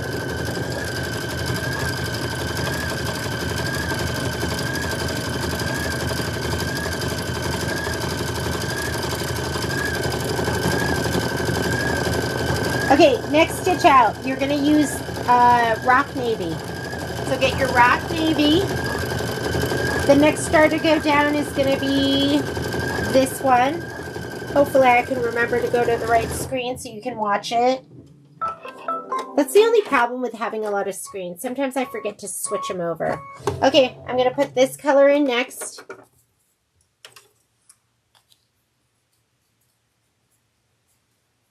Slippers and bedhead. Yeah. I love slippers. I love my robe. I'm not a robe person. Actually, I am a robe person. Once you have the right robe, Patrick bought me a robe that was one size fits all, men and women. That did not work out. So I got a robe from Soft Surroundings. If you've ever heard of that, like, catalog. I think they have stores too. I don't really go out and shop that much. I'm more of an online shopper. And, oh my God, I love that robe. And I can just live in it. Okay, I'm going to slide this under again. I'm going to open this up. Slide this back towards me a little bit. Pop this under. Just under the star, I can see where it is. I'm going to put down, we're doing this star right now. Going to make sure he's down where he's supposed to be. You know what I've noticed is since I've been using Scan and Cut, it looks cleaner. Like I compare my, I'm going to hold this down.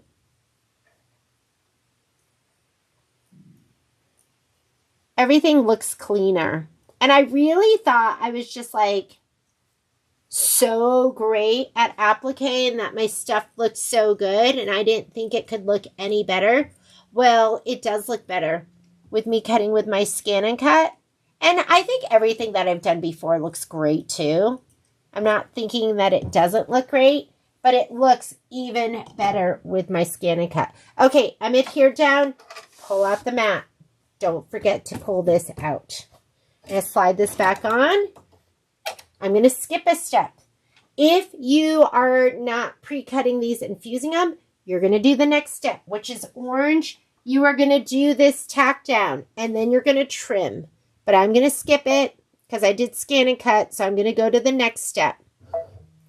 And I'm going to do this. So let me go ahead. I'm going to go ahead and hit start. And now it's going to go ahead and do the tack down.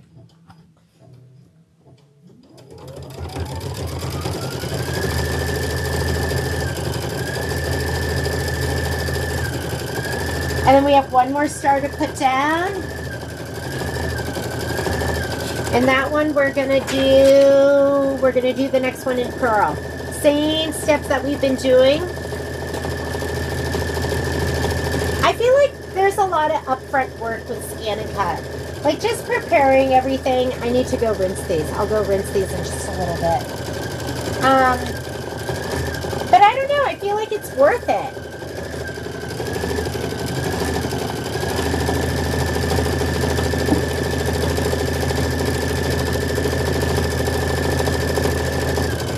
If you're thinking about getting a Scan and Cut, do it now before the prices go up on June 5th. Just make sure you do it now.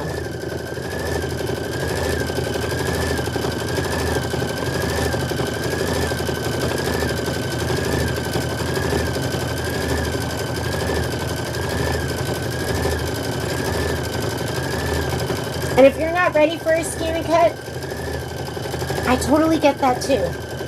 I was not ready You know, they say you can lead a horse to water, but you can't make him drink. That was me. I was not ready. You couldn't have forced me. You couldn't have convinced me. I don't know what happened. One day, I think it was Kim Foro. I do know what happened. Was it Kim Foro who sent a message to Marlene Bixaman about the scan and cut? And then I was like, oh my God, maybe I should do scan and cut too. Is it really that easy? And then, yeah. Don't get me wrong. I've had some fails. I had the ultimate fail, right? Where I ruined a brand new mat. I think that's like an ultimate fail. And then I've had people be like, why are you doing it that way? That's like not the easy way to do it. I've had learning. I'm going to be doing so much more learning. I'm still scared to cut my vinyls. Okay. With the scan and cut. I don't know why. I'm just chicken. I'm just like, now I'm cutting fabric and that's what I feel comfortable doing. I don't want to do anything else. Although those rhinestone t-shirts look awfully cute. All right, here's my last heart. I can tell what ruined my mat because this isn't like totally smooth. It was a fail. Okay, I'm going to put this underneath. Do not, and if you feel like you're going to forget, you're going to be like, oh my God, I almost forgot. Don't do it like this. Slide it off. Bring it over to your table and just fuse it there. But on another episode of Lazy Embroiderer with Jeannie, she's going to show you all the risky behaviors that you can engage in. That's what I'm doing.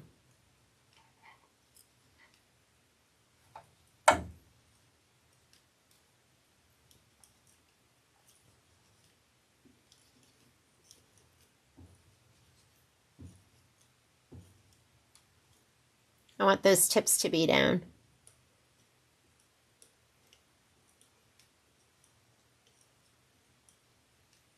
Okay. Pull the mat out. There we go. Slide the hoop on. Fluff your fabric. And I think I'm good. We're going to skip some steps. So I'm going to go to my screen.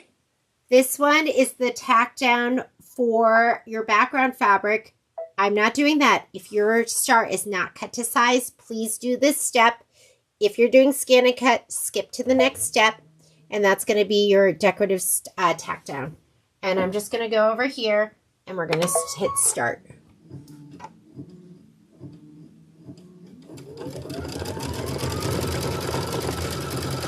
Looking good. And guess what? We're going to be all done with this.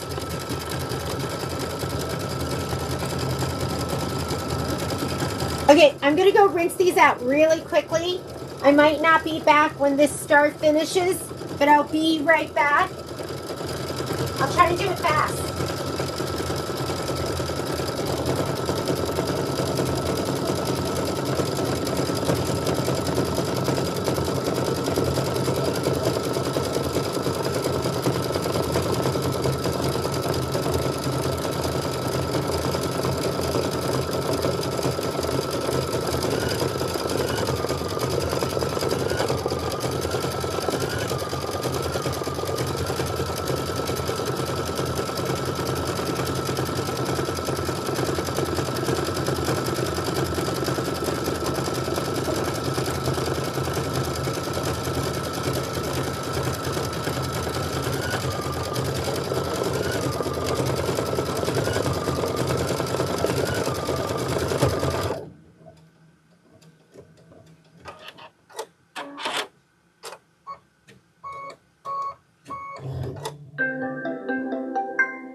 Here I come. See.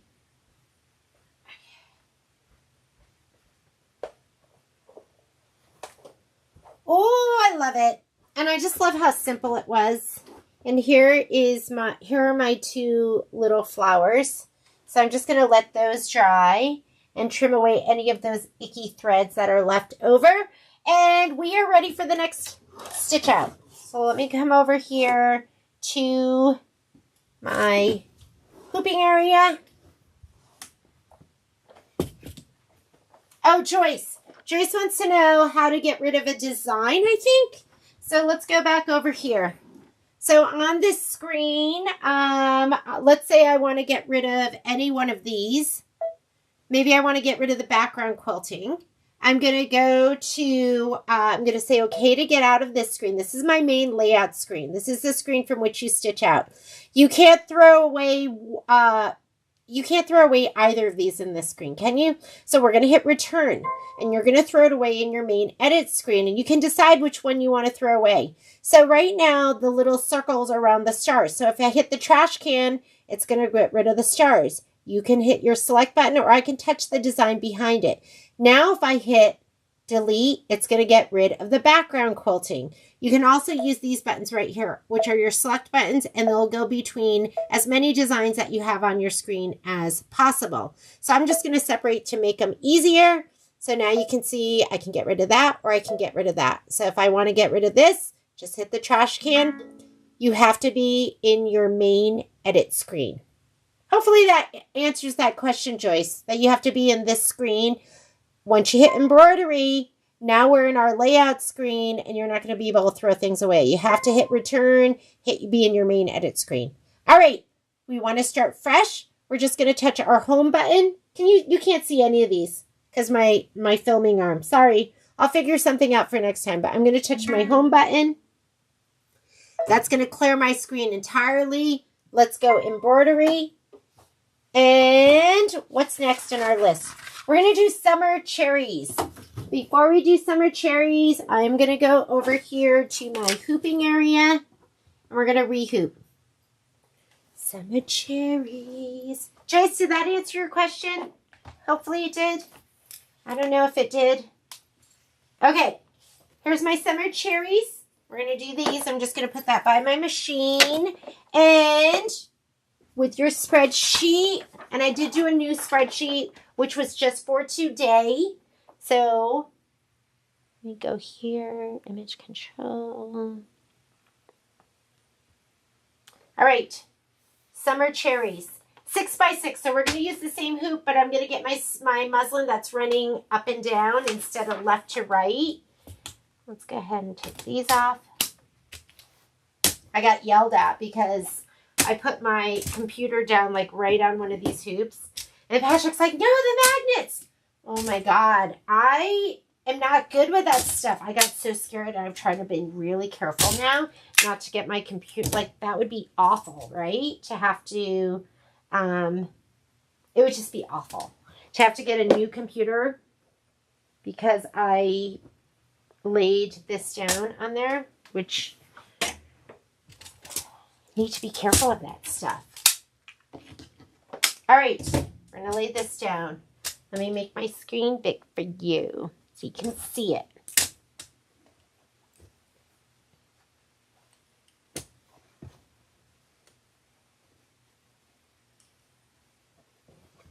And if you're using this magnetic hoop, I think like, I don't know, 11, and like 11 is enough.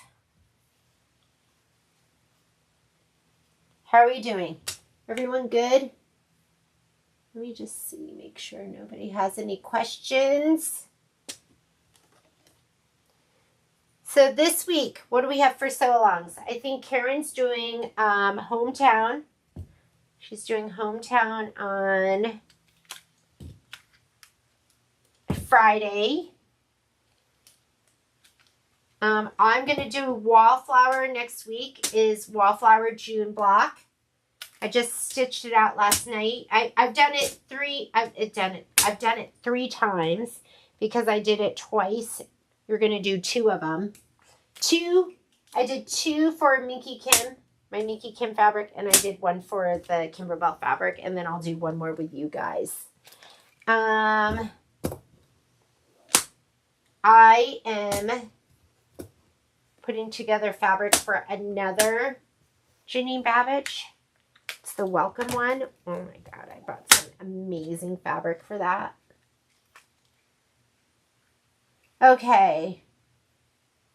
Is it in the background? Is it like when you bring up your design, it's there? Like, just comes up? Is it are you talking about a scanned image, Joyce? Like, is it a scanned image? Okay, I'm going to take this, slide it onto my machine.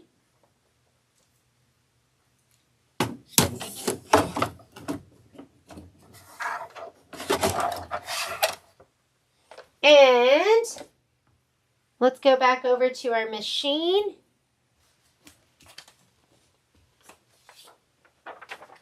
Yeah, I'm not quite sure what else it could be, unless it's a scanned image. And a scanned image, you just hit the camera button. I don't know what else. All right.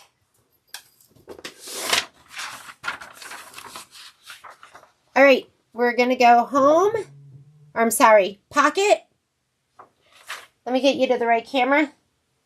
So I hit the pocket button. Here, show you. So go ahead and hit your pocket button. I have everything from design database transfer. We are doing cherries, and so it's floral 16 6x6. So I'm going to go ahead and there's my cherries, but we want the floral. This looks like a square one, so I'm looking for a square one. That says 6.5 by 6.5. That's my 6x6. It adds 1/2 inch if you're doing the quilting stitches. So I'm going to go ahead and set that first, and then I'm going to add to it. And we're going to add the cherries. Right there. I'm going to go ahead and set it. Let's look at our instructions.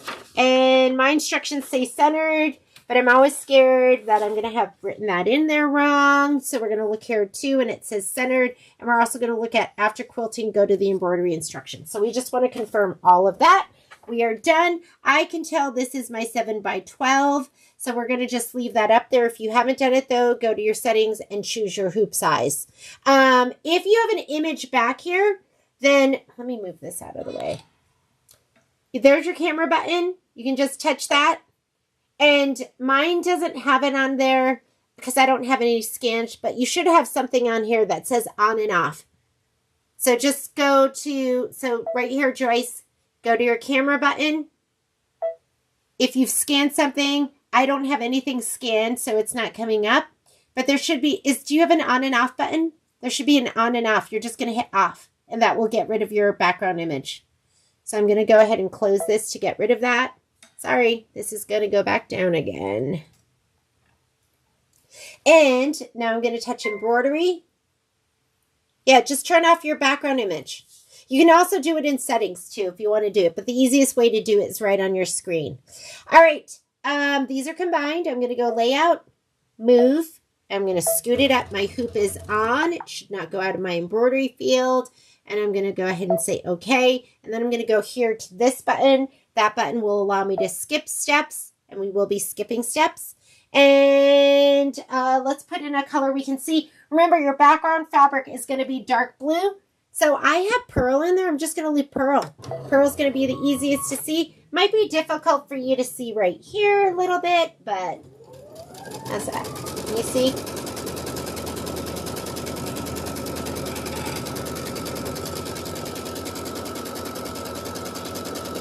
Okay, while it's doing that, let's get our fabric out. Here is my batting and my background fabric. So we're going to use this. I'm going to give that a shot of spray. Here are my applique pieces.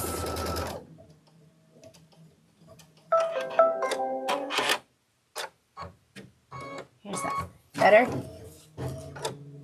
Here are my applique pieces, my cherries and my leaves.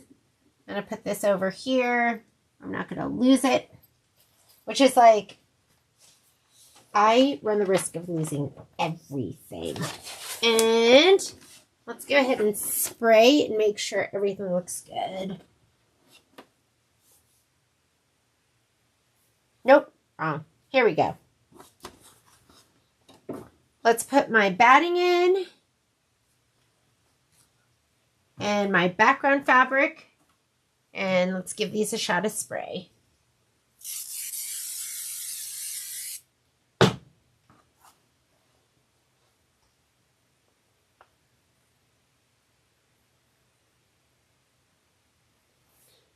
So we're going to take this down. I know it's hard to see because I did my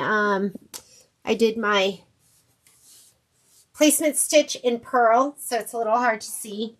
But I just put that inside of the placement stitch.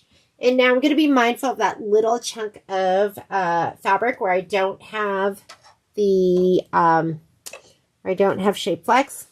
Just always be mindful. I don't always have my shape flex all the way to the edge. You don't always need it there. And now we're going to do our tack down stitch. And again, I have pearl in there and I can see the pearl. So I'm just going to go ahead. Let's skip some steps first. So we're going to go here to our screen.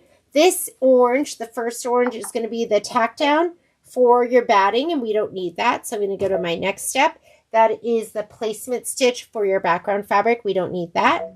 We are going to do this, and that is the tack down for your background.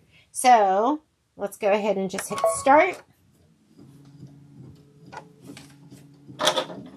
Don't forget to always have your like little stiletto around or whatever it is that you're using. That's going to help you so your hands aren't going to get under that needle.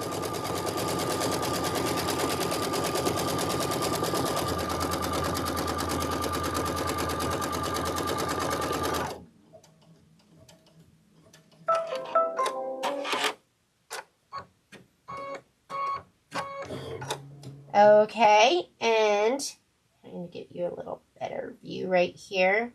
If you look at your screen, just always confirm that you're seeing what you're supposed to be seeing. And the next step I'm seeing is the quilting stitch. And it is calling for rock navy in your instructions. So I'm going to put in my navy thread. You don't have to do navy. When it's busy like this, for me, I would like a more plain design. So I would use, I think plaid would be a good one with this because there's so much going on here. Joyce, were you able to get that background image off? Go to your camera and hit off.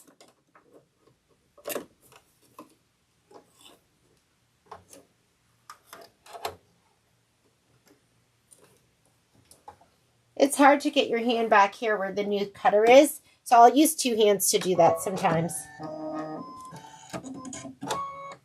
And go ahead and do your background quilting. 4 minutes.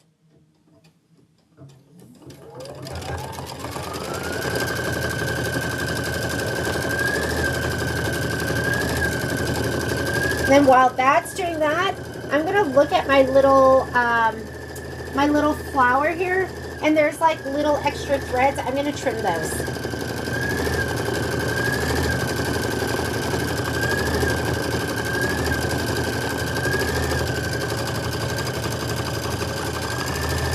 Just make sure it's kind of trimmed down and it looks good. This one too, I'm going to go ahead and just trim that little, there's like little threads right there. Let's get rid of those.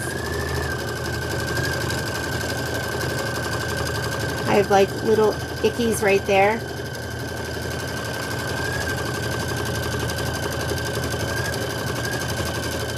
That looks good. Mine are a little gooey. I'll just let them dry some more.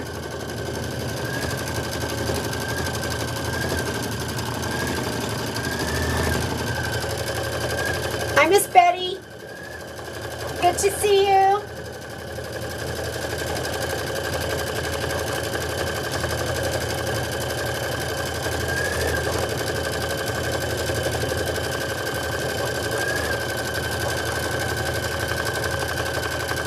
Next color, what are we going to put in? It looks like we're going to be doing, I think it's Magic Mint. What's the heart? Yes. Magic Mint is next, so we're going to do Magic Mint. Oh, we need foam.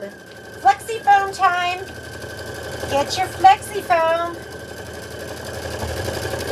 I have no idea what mine is. Luckily, I have lots of extra.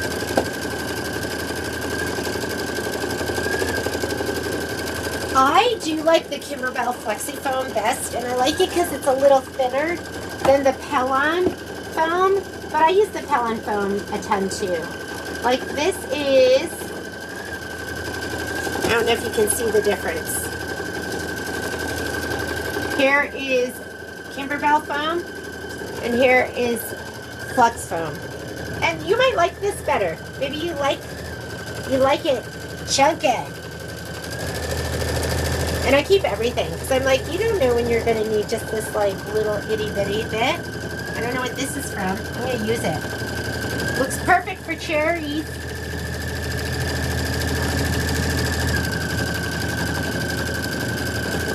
Betty, you're never late. You're always just on time with A1 Vacuum and Sewing.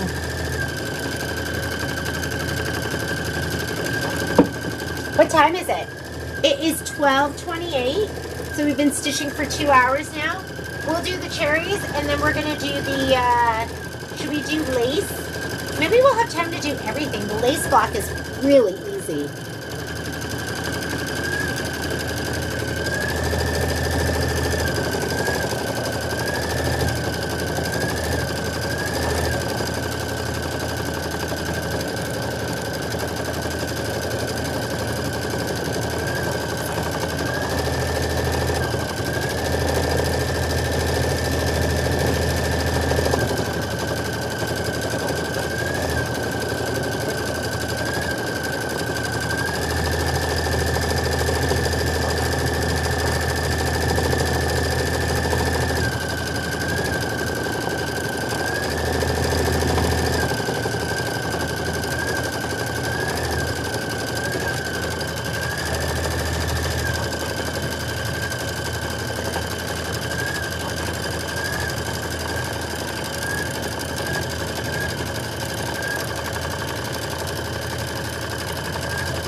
Looks beautiful.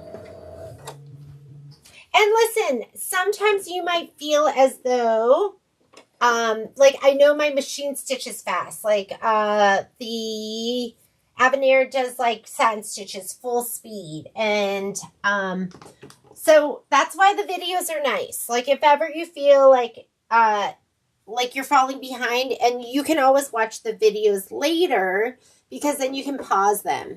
I mean, I've been doing a lot of videos. I can't remember who told me that they do, that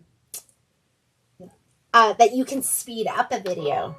So like when I'm watching and trying to edit a video, I watch it at 1.75. And go ahead and do your placement stitch. I just put in my magic mint. Or you can slow it down. I know people like to watch Patrick fast and me slow. I talk a lot faster than he does. We're going to do our flexi foam first. Ooh, look how chunky those cherries are. I love cherries.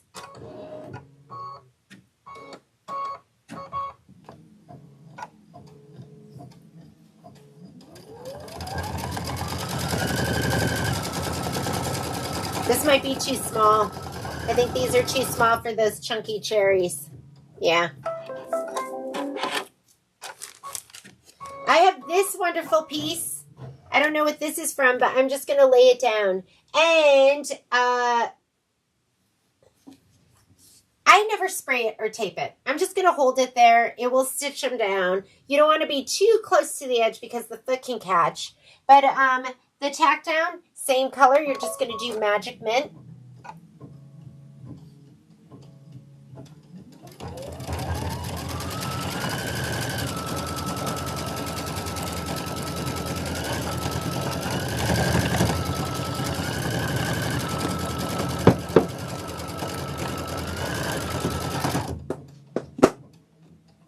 You want to get your snips? We're going to go ahead and trim this. I think snips are the way to go. Mine are all the way across the room. Let me see if I can reach them. It's going to involve me climbing on my my cutting table. God.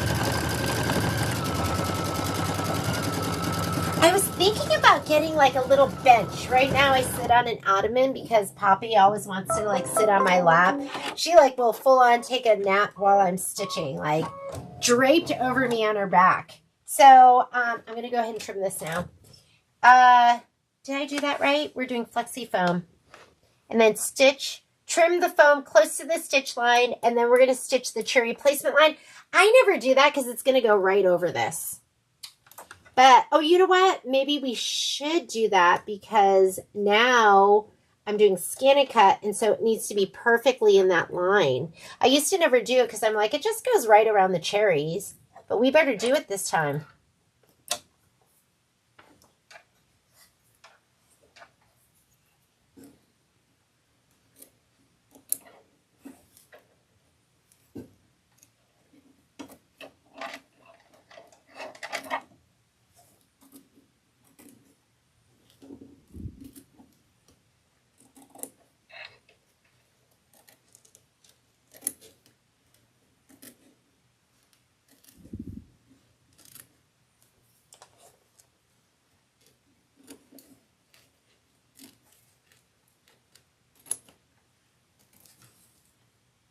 I'm sorry, is this in the way? Let me get this out of the way so you can see.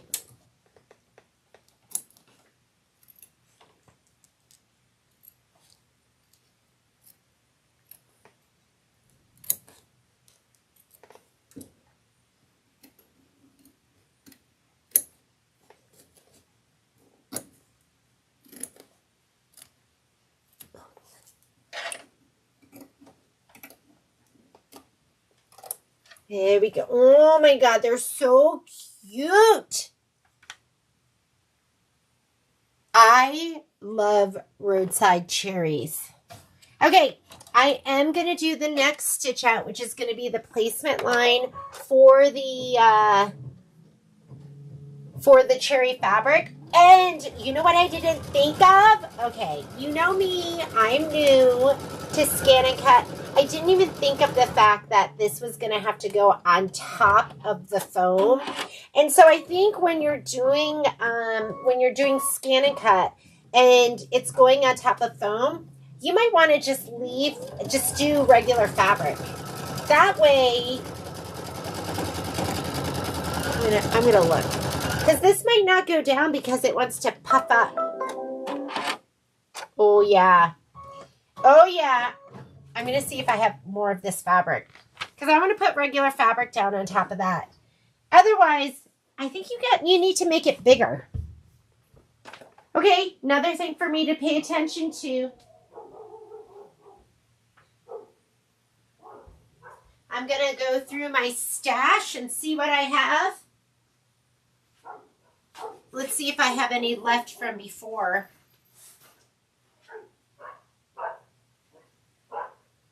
Here we go.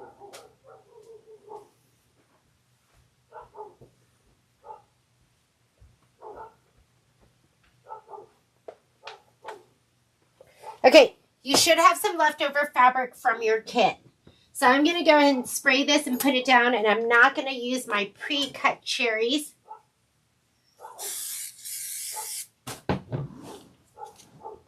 Here we go. And knowing that, I would have skipped that last step because that placement line goes right around your cherries. You don't need it. What color does it want us to do the tack down?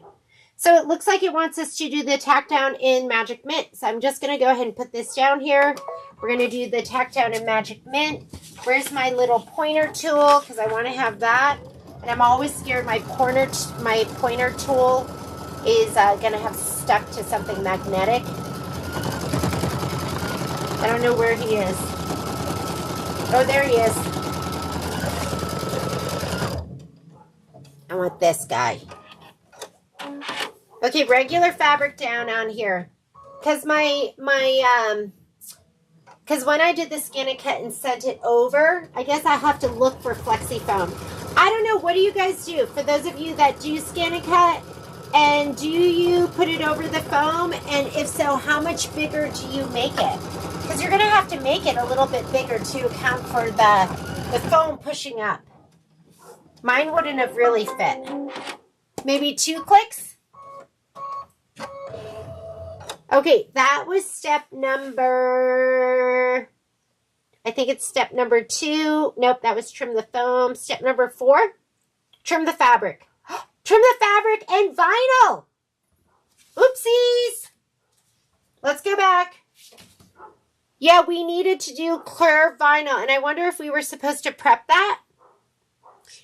Clear vinyl cherries. Place the cherry vinyl over the cherry fabric.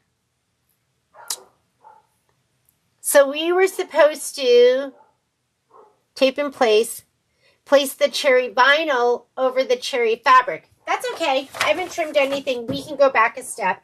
So, is there special cherry vinyl, or do they just mean clear vinyl? Let me get my embellishment kit and see what's in there. Now, I don't see any special vinyl. I think we just need our clear vinyl. Of course, I don't know where mine is, so I'm just going to grab some for my kit. Okay. Sorry. Do you guys see any special vinyl?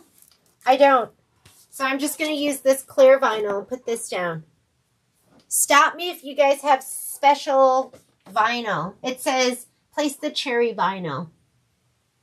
Clear vinyl, that's all. Okay, I'm going to do that step one more time. We're going to go back to our screen. I'm going to go ahead and say okay, but I am going to go back. So this will go back to that step, and we're just going to go ahead and put the vinyl down too, and then we'll trim. All right.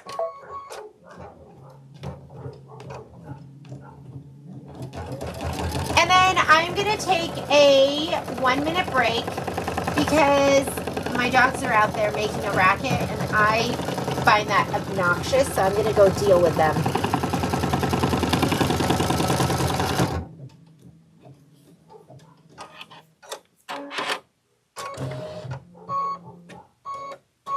Now it's just going to look extra cute.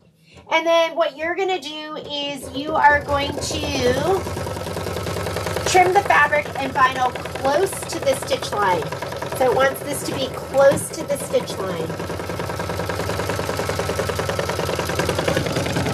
Oh, you know what? Let me just get through this because there is going to be some satin stitching. So we're going to go ahead and trim this close to the stitch line. I'm going to do one at a time. So let's go ahead and we'll just trim this one at a time.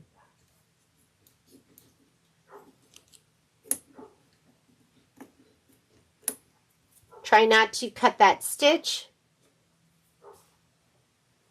Close to this stitch line, I'm just seeing if it has a satin stitch around it. Yeah, the cherries will have a satin stitch. So if you accidentally snip something, it's okay.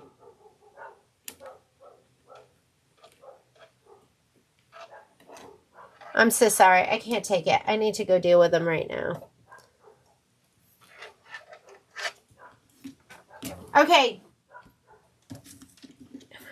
Hang on. I don't want to leave you sitting here either.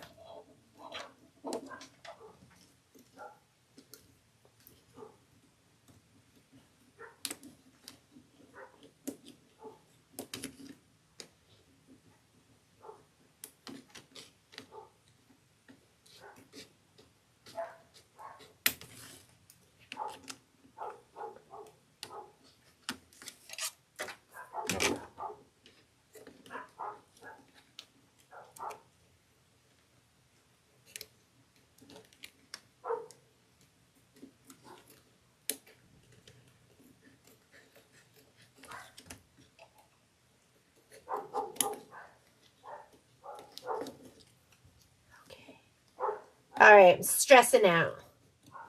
Hang on.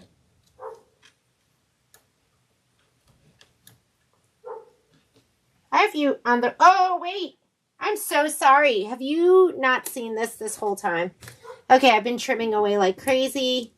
And now I'm going to go ahead and trim the fabric. Sorry, that's like the disadvantage of having multiple cameras. I was just trimming like crazy. So now I'm going to trim the fabric. This is going to satin stitch, so I was just trimming the vinyl. I might have to go back in here and trim a little bit better than this.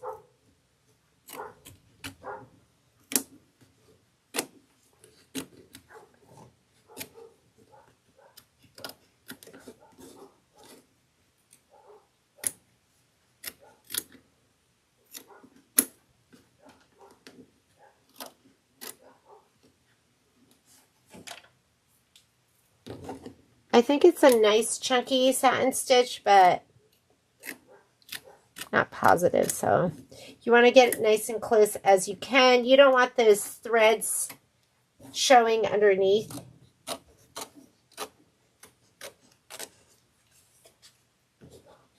Like these right here.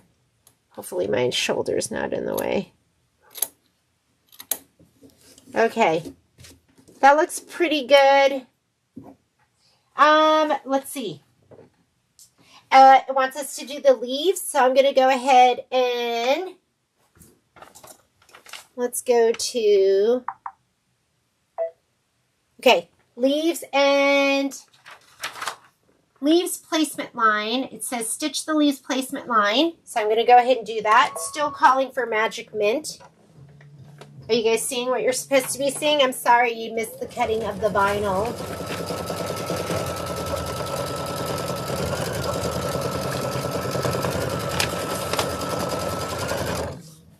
I'm ready with my mat, with my pre-cut cherries. I'm going to bring that forward a little bit. I'm just going to pop these in from the side. And I can tell they're right underneath. I'm going to feel for it too. And let's go ahead and do my leaves. These are so cute. I'll do one set at a time.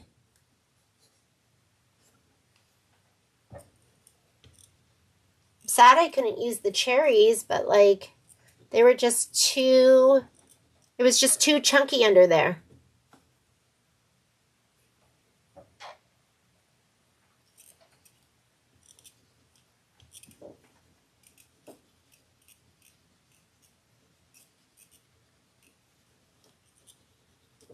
All right, leaves are down, pull out the mat. Here's my mat. Don't use a big, thick, chunky mat. Don't leave it under there. And we're going to skip the next step. So the next step on our screen is going to be for the tack down and trim. But if you put that down, you can skip this. And now it wants to do the satin stitch. And let's look at our book. Let's see what color it's calling for. It looks like it still wants magic mint, and then we're going to put cranberry for the cherries. Go ahead and hit start. I am going to go out there and just deal with those mangy mutts. This is 4 minutes of stitching. I will be right back. Hopefully nothing goes wrong. I don't like leaving my machine, but hopefully nothing goes wrong while I am gone.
out.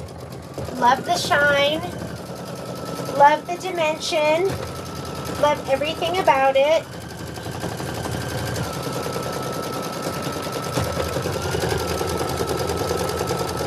So what I learned from this block, number one, puppy foam's gonna make it so we need to make our design bigger.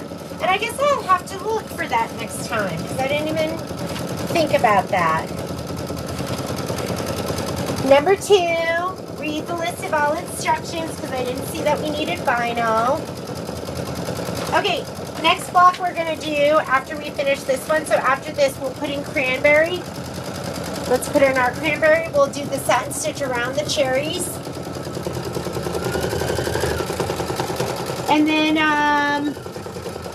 then we're gonna do the lace block. What time is it? We're doing good?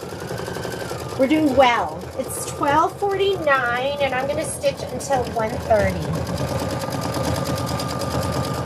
And I think the block, that block is gonna be super quick, the ribbon block. I think last time we used glue stick and spray, we slowed it way down.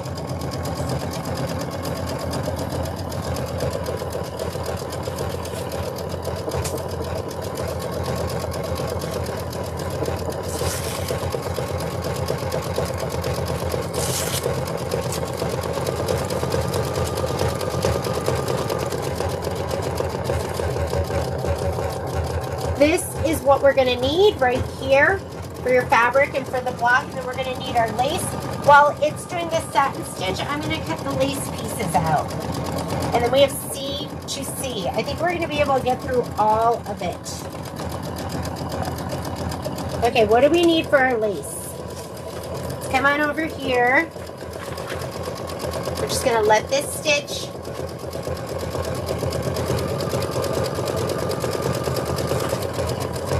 Hello, mess. I made a huge mess over here. Let me put this away. Oh, let's go back over here. We're just going to put in our cranberry thread first. Cranberry. Okay, whoop! What am I kicking? If you could just see the wires everywhere. These are wireless cameras, but they were not charged, so I have wires everywhere. I wonder how charged up we are. I love these. These are, I watched another, it's funny because I don't think of myself as a YouTuber, but we're kind of YouTubers. But I watched another gal that did sewing videos and she talked about these cameras and that's how we ended up with them.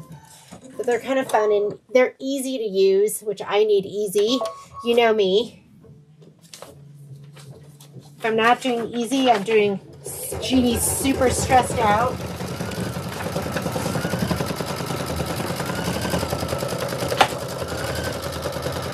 Okay, here we go. Let's put away the vinyl. Let's get out the lace and see what we have to cut it down to.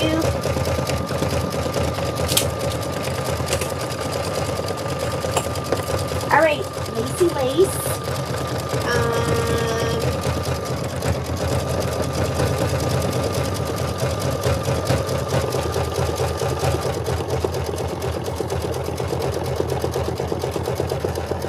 We're gonna do this one down here. That's on the kind of like Robin's 8 blue background, and it's called the vertical lace block. And we have our background fabric for 1 and 5. That's like the bigger, chunkier stuff. This here, it wants us to cut those pieces down to 5 inches. Let's just grab a little ruler, and I'll just cut it with scissors.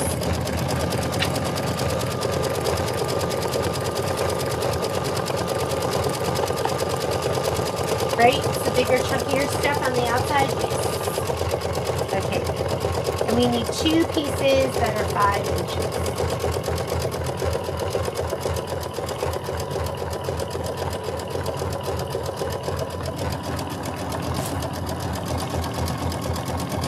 For a minute, I was like, am I measuring from the right end? sometimes I've been known to measure from the wrong end of my ruler. Okay, here's 2 5-inch pieces, so I have those. And then we need this one for 2 and 4.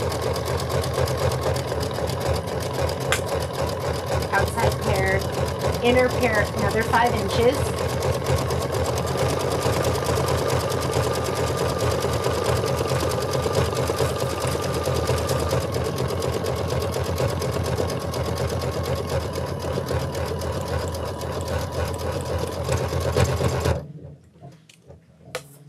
And then the inner one, we need that one to be 5 inches. Easy peasy. And here's a little update. There's the cherries, looking good. Just keep stitching out. You know what I didn't check? I didn't look to see if any of the white bobbin thread was showing. It doesn't look like it is. They look pretty perfect, so don't worry about it. If you see white, sometimes you just see white. Go ahead and put in a matching bobbin. That's the best way to avoid that issue. You can play with your tension, but I always say tension's a slippery slope. I don't want you to be afraid of your tension, but I don't want you messing around with it too much either.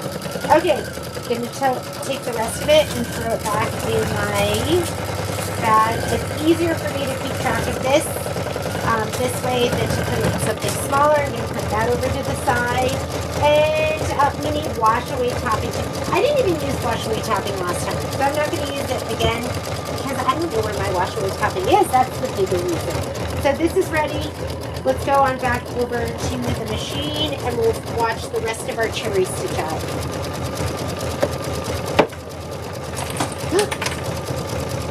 What was that?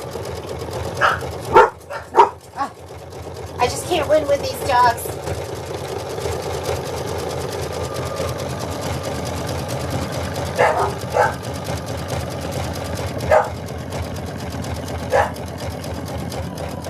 Oh, it looks so cute.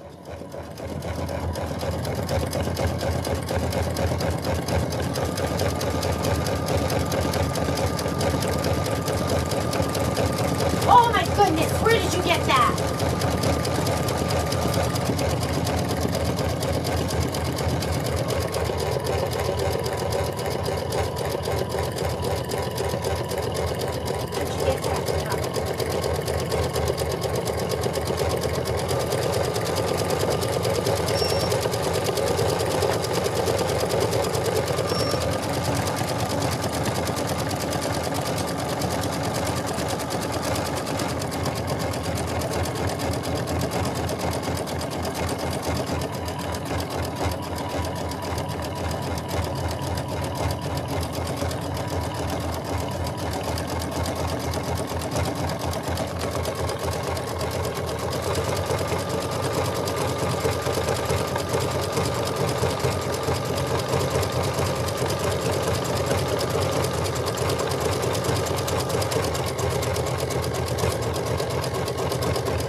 They look amazing.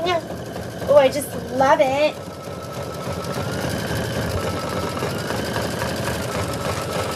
Okay, after you finish this, we're done with the cherries, and we're gonna move on to the vertical stripe block. And the vertical stripe block is it's little. So we're going to go to our 5x7 hoop. So I'm going to go ahead and slide this out. We're done with that. Let's go on back over to our hooping area. And we're going to come over here. Image. And let's go ahead and hoop up.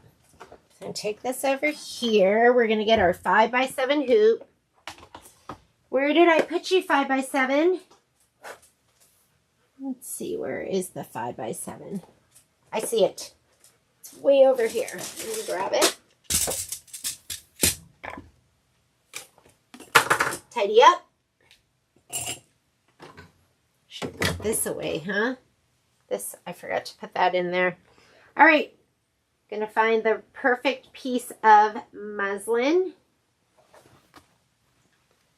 Too big.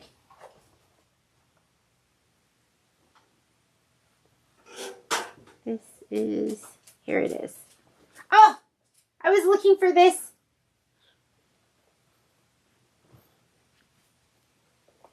Okay, let's go ahead and do this.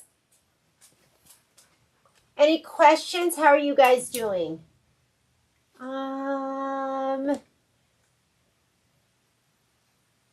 It's gone. Thank you. Hi, Miss Karen. Hey, Miss Mary. Lace block that had crystals in neat lines across various circles in the lace. Oh, that sounds amazing. Oh, this isn't it. Where is my, I have some that was perfect for this 5x7. I have so much muslin here. I mean, what's this gargantuan piece? Was this 5x7? Was this 7x12? That's 7x12. These are ridiculously big pieces. This is a ridiculously big piece. What's this? This is when I'm like, I like my pieces to be perfect for the hoop. What's this one? I don't even know what this is, but we'll use this. Because look, it'll be perfect. Actually, this is going to be, it's little, isn't it? Oh, what's this down here? What is this little jewel? This must be for my 4x4.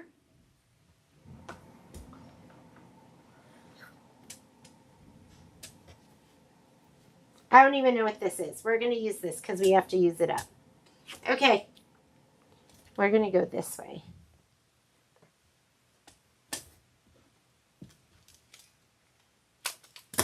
Big magnet on the top. Small magnet down below, or big magnet here, and then smalls on the side. Not too many across each of the 5 rows. 1 and 2. Perfect, Miss Cindy. I like doing it, like, I don't like stitching in the order in which they have you stitch it in, because I don't know. I just have to feel like I'm accomplishing something. And so I feel better when I'm like getting each section done.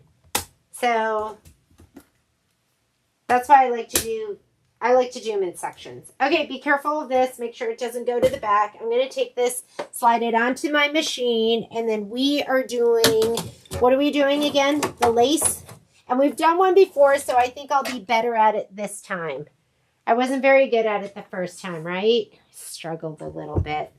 So let's go back over to our machine, or actually to the screen. We need our instructions.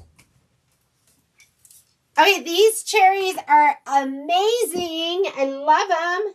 Can you see them? There we go. They're big and chunky. Move that out of the way. All right.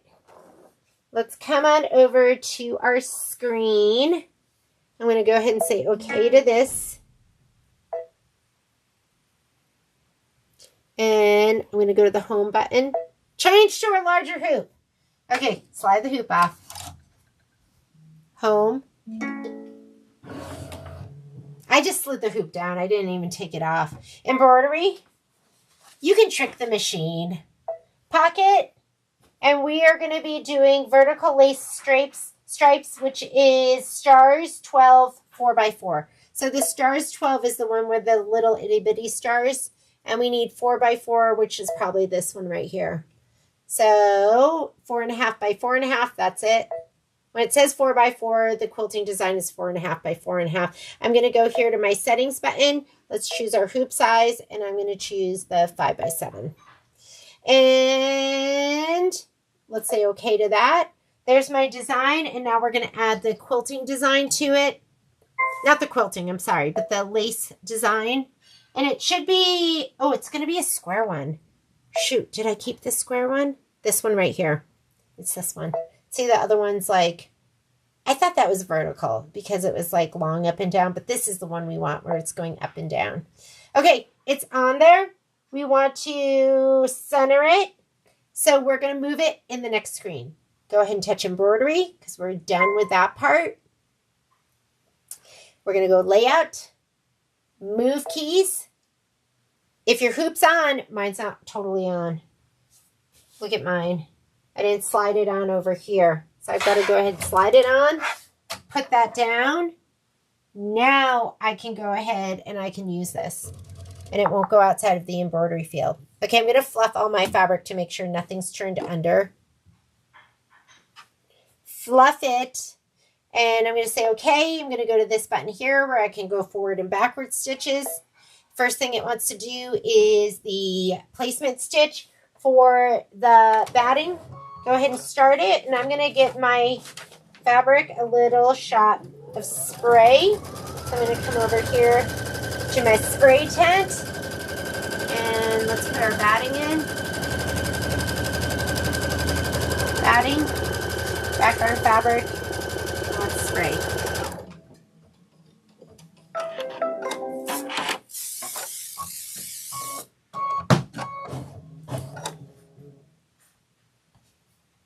Okay, let's put down our batting. Make sure there's nothing icky on this side. And then we're going to take our, hang on. We're going to take our background fabric. Let's go ahead and grab our background fabric. Center it to this the best you can. Lay that down. Doesn't have to be perfect. And then we're going to skip some steps on our screen. So let's go ahead. This one we're going to skip. This is our tack down for our batting, but we're cut to size, so we're going to skip that. That's our placement stitch for our background. We already laid it down, so we're going to skip that. We are going to do the tack down for our background. I have cranberry thread in there, which is perfect. And I'm just going to go ahead and hit start.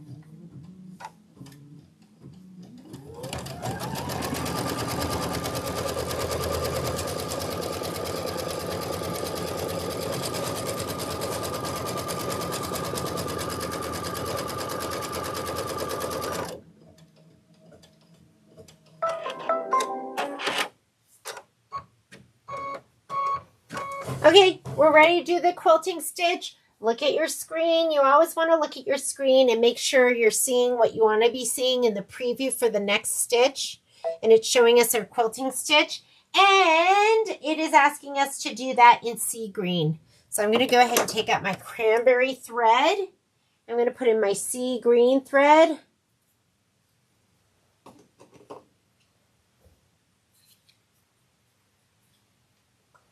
Cindy said, just cutting out the blocks. Oh, you're done. Oh, Miss Cindy. So Miss Cindy's done with all the embroidery. I know, I felt like I was a little bit out of order doing this ladder quilt because there was so much time. There was like large downtime that I was trimming and finishing stuff up and not like completing a block. Yeah, because I just like when I'm doing it, I want to I need to make my time efficient and use it effectively. So I wasn't like completing everything in the right order. Okay, once we're done with this, the quilting stitch, we are going to go into our instructions. And vertical lace. That's our...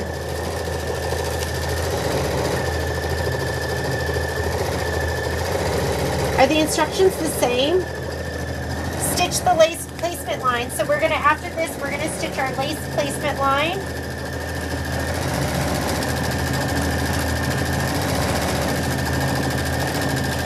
Did I not print out all the instructions? I'm going to look at my computer.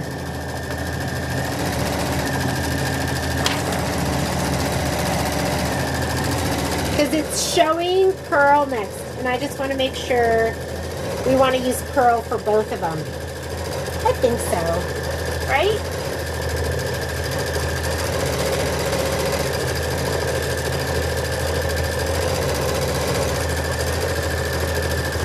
And check them.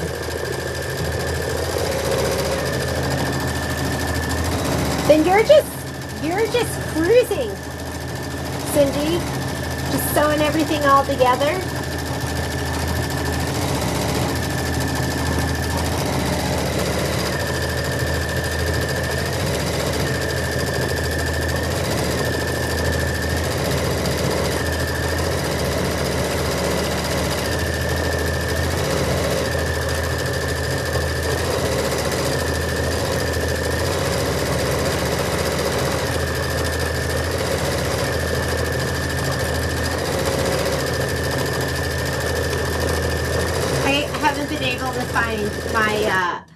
My instructions for this, so I had to print them out again. I just want to check really quickly and just make sure it just wants us to do the lace in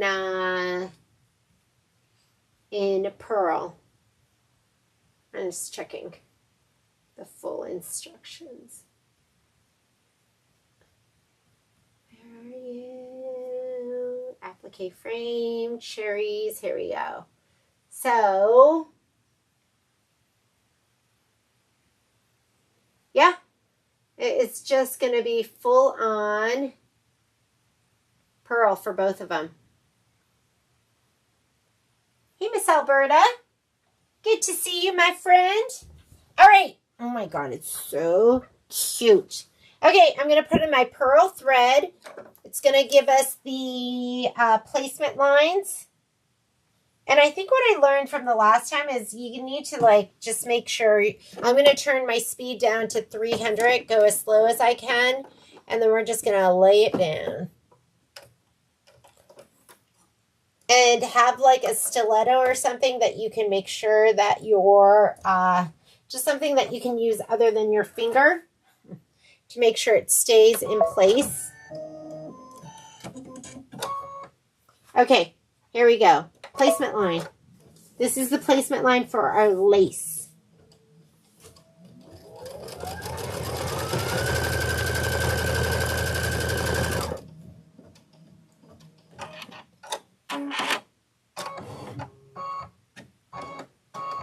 Oh my God, just do the scan and cut. But, you know, it was so exciting. I don't know about you guys, but the first time you use your scan and cut and it cuts and it works, it's like such an exciting feeling. And if you feel like you're not ready for it, you want to just use it with one of the smaller projects, because this one is a lot. There was a lot to do. Then do that, but you're going to feel so good once you finally use it and it works for you. You're going to feel really bad too when you have a fail, because you're going to have a fail at some point as well. I say just get it out of the way. And maybe you won't.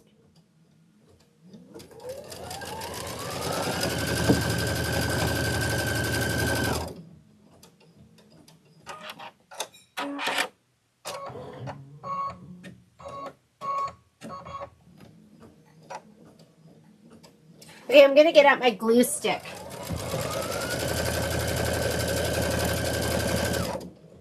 Where are you, glue stick?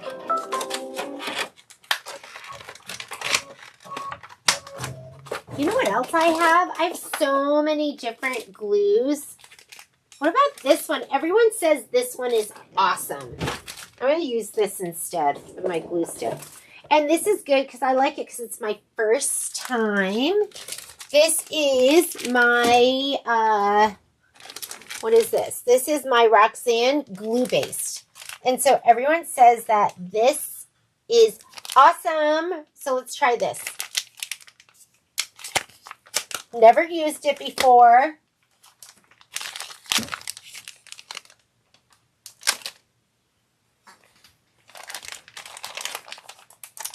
I wonder, do I like put this on and then take it? No, you're going to leave it on there, right? We're going to leave it on there. I love Roxanne's products. Like, I love her pens. I love, and it comes with a little extra tip right there. So So I'm going to put this in here like this, and that way I know what it's for. Otherwise, I'll be like, what is this? Let me put this in here, and we'll keep this. I'll throw this back in the drawer. And I'm going to assume we just take this off. Put this on here. I want to have all my stuff ready to go. Here, let's get all of this. Is that everything? These are on the outside, but they face in like that. And then these go next. This one is in the middle. I'm going to go from the middle out. And then these are next. And it's really important that this is the part, like this is the part where it's going to stitch. This like little part right here on this edge, that's where it's going to stitch. And here, I mean, I think I'm going to just make it so, see this part right here in between my two fingernails? That's where I'm going to plan on, maybe it'll help you to see it up a little bit closer. I'm going to plan on it going right in between on that little strip, like right in between my fingernails. So that's what I want to get down right on the line here. Okay. Never use this, but I'm going to go ahead and, this scares me. It reminds me of needles, and I hate needles. Okay. Let's see how I should do this. Squeeze it out. Woo! Okay, there we go.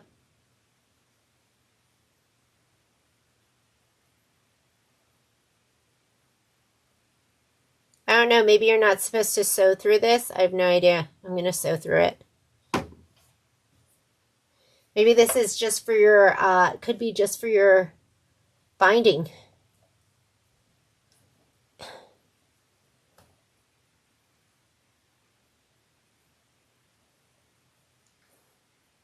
Oh, gotta nudge it up. Do I have it backwards? Oh yeah, you know what? That's not even the right side. Okay, are we doing everything wrong? Here we go. I'm going to put that down. I don't even know if this is staying down. Probably because I'm lifting it up and putting it down and lifting it up and putting it down. Or maybe there's instructions I need to read.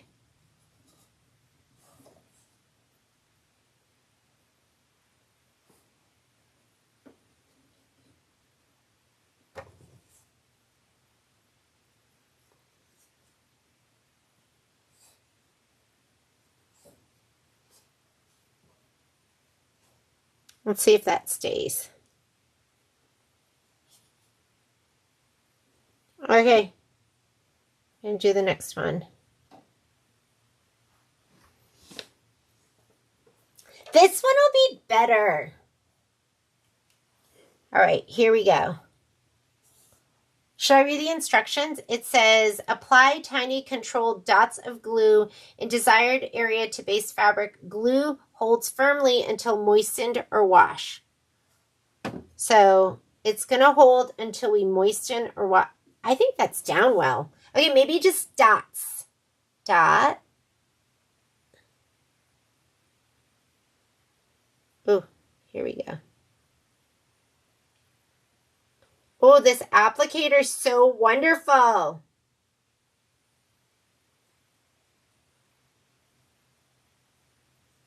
What do you guys use this for? Are you using it for your binding, or this one I think is going to be easier to put down?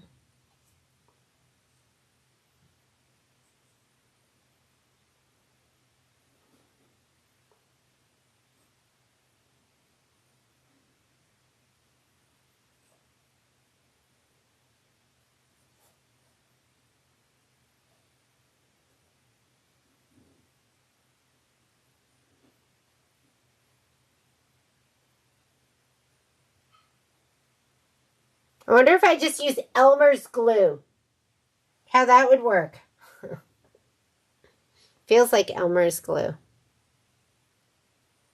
All right, that one's down. going to do this one next. Just going to go right down the center. I'm just going to go and put a little line of it down.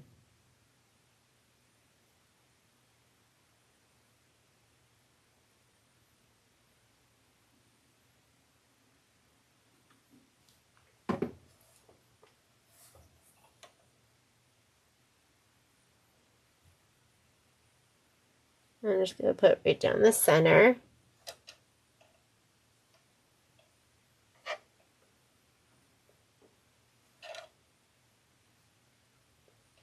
Okay, last two. Let me grab my lace first. Make sure I have the right side or the wrong side. Looks like this side.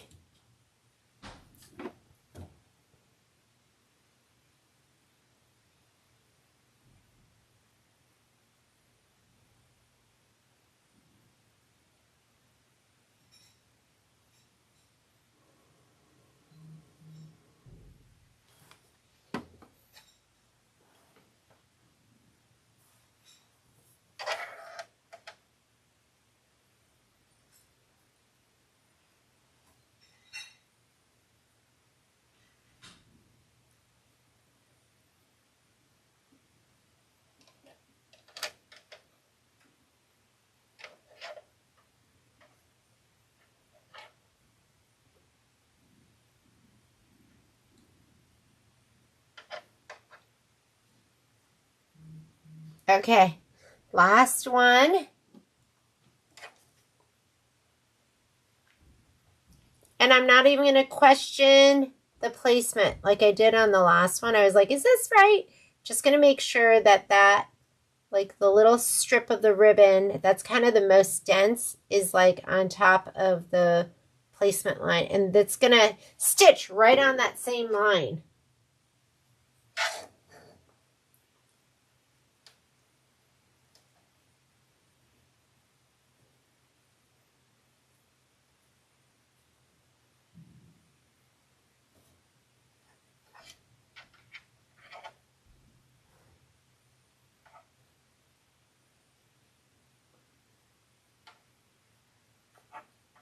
I think that should be good.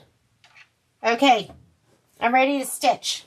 So, put your cap back on this because you don't want this to get clogged and icky. And I can see why they include another one, right? Because you just don't. Maybe I'll start using this more. I'm like eager to glue. So, all right. Let's go into our settings. So we're going to go over here to our screen. And I want to make sure, I'm going to get out of here. Go see. We are going to do that. That's our tack down. But I want to go into my settings. I'm going to slow this way down. I'm going to go as slow as I can, which is 350. And then let's say okay to that.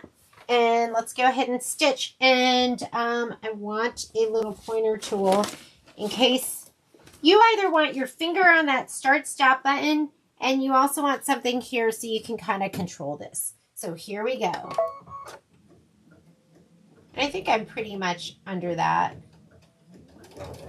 And I use a, this is an Oregon, are you guys seeing that? Sorry, hang on. Let me go back to the screen.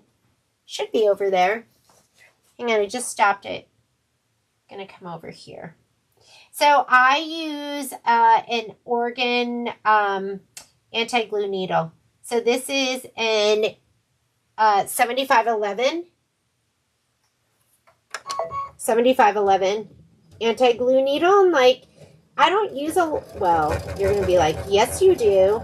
I was going to say I don't use a lot of adhesives, but I do use spray adhesive. This is glue right now. It'll be a little more resistant to stuff sticking to it. Okay, here we go. Perfect. Do you see how it needs to go right down? And you can always just hit stop if you feel like it's not there. Mine's perfect. So you want to lay it down so that this part right here is right on that stitch line.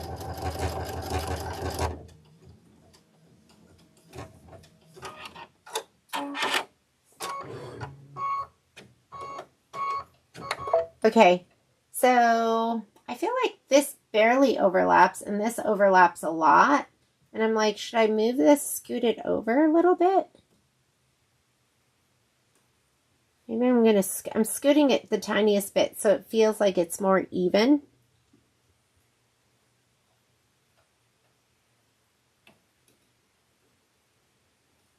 Here we go. Feels a little more even. Go nice and slow. Turn your machine down. 350 is a good speed for this. And have something you can use that's not your finger.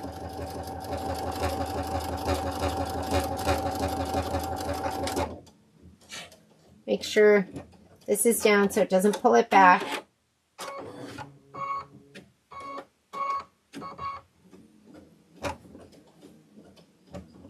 You want that ribbon, or I'm sorry, that stitch to go right down that little itty bitty bit of ribbon. The top part should go right down that. This one you've got a little more leeway.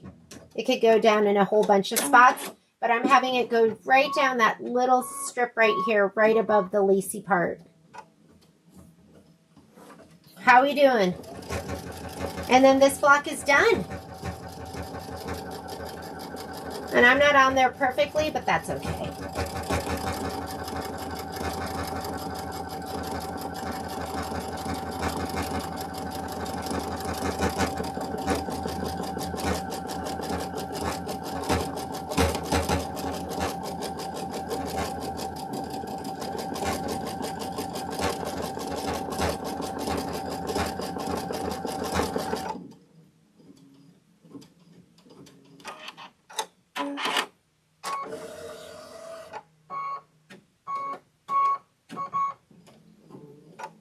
This little guy, so you can like make sure none of the lace gets pushed around, like right here and right here.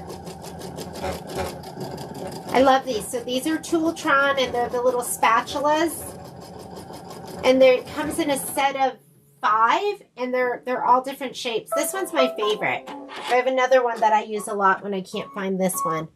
Okay, last step is going to be the finishing stitch, and do it in a color you can see. I'll go ahead and do it in this rock navy, and this is going to be for your trimming.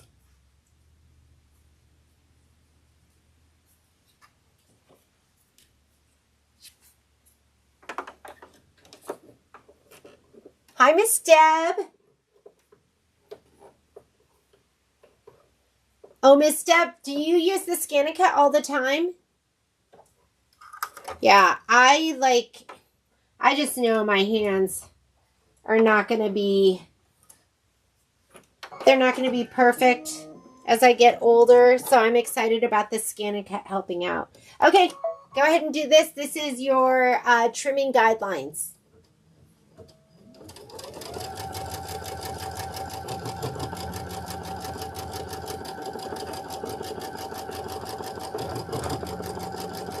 And I could have sped this up. Don't leave it at 350. It's going to take you forever to get through these projects.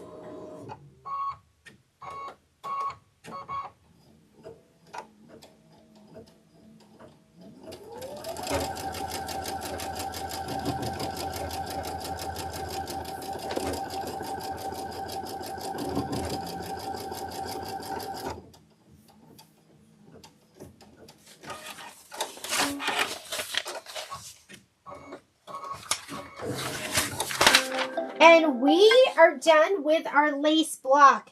I'm going to stop here and I will get started. I'm going to go have lunch with Violet. But the next block is going to be C to C. And I have my little dimensional flowers that are already done. And I think I'm just going to follow the instructions and just go ahead and do it just as they instruct you to do it. I was not sure about the fray check part, but this is raw edge applique. And I wish I knew software, because I think I would have just made it a satin stitch to go around that. But regardless, it's going to be beautiful any way that we do it. So that's going to be it for today. I'm hoping this is keeping you on track and keeping you moving along with this project. It is fantastic. I can't wait to finish section 4 once I'm done with this block, because we did our filler blocks in the very beginning. That's how I like to do it, so those are done. I'm in the mode and I wanted to just go ahead and do our filler blocks. But here's section 4. We did this one. These are done from our very first sew along, and we're just going to have to do this. We're ready to put that all together. I'm hoping tomorrow to have this thing completed, because we only have one more section to do. So I'm hoping to have all of this completed and sewn together to show off at the store. And then at some point this week, I'm going to also do the borders, the scallop.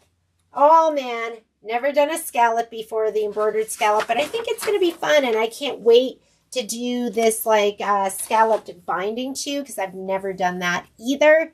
There's so many exciting things in this. So enjoy the rest of your Memorial Day.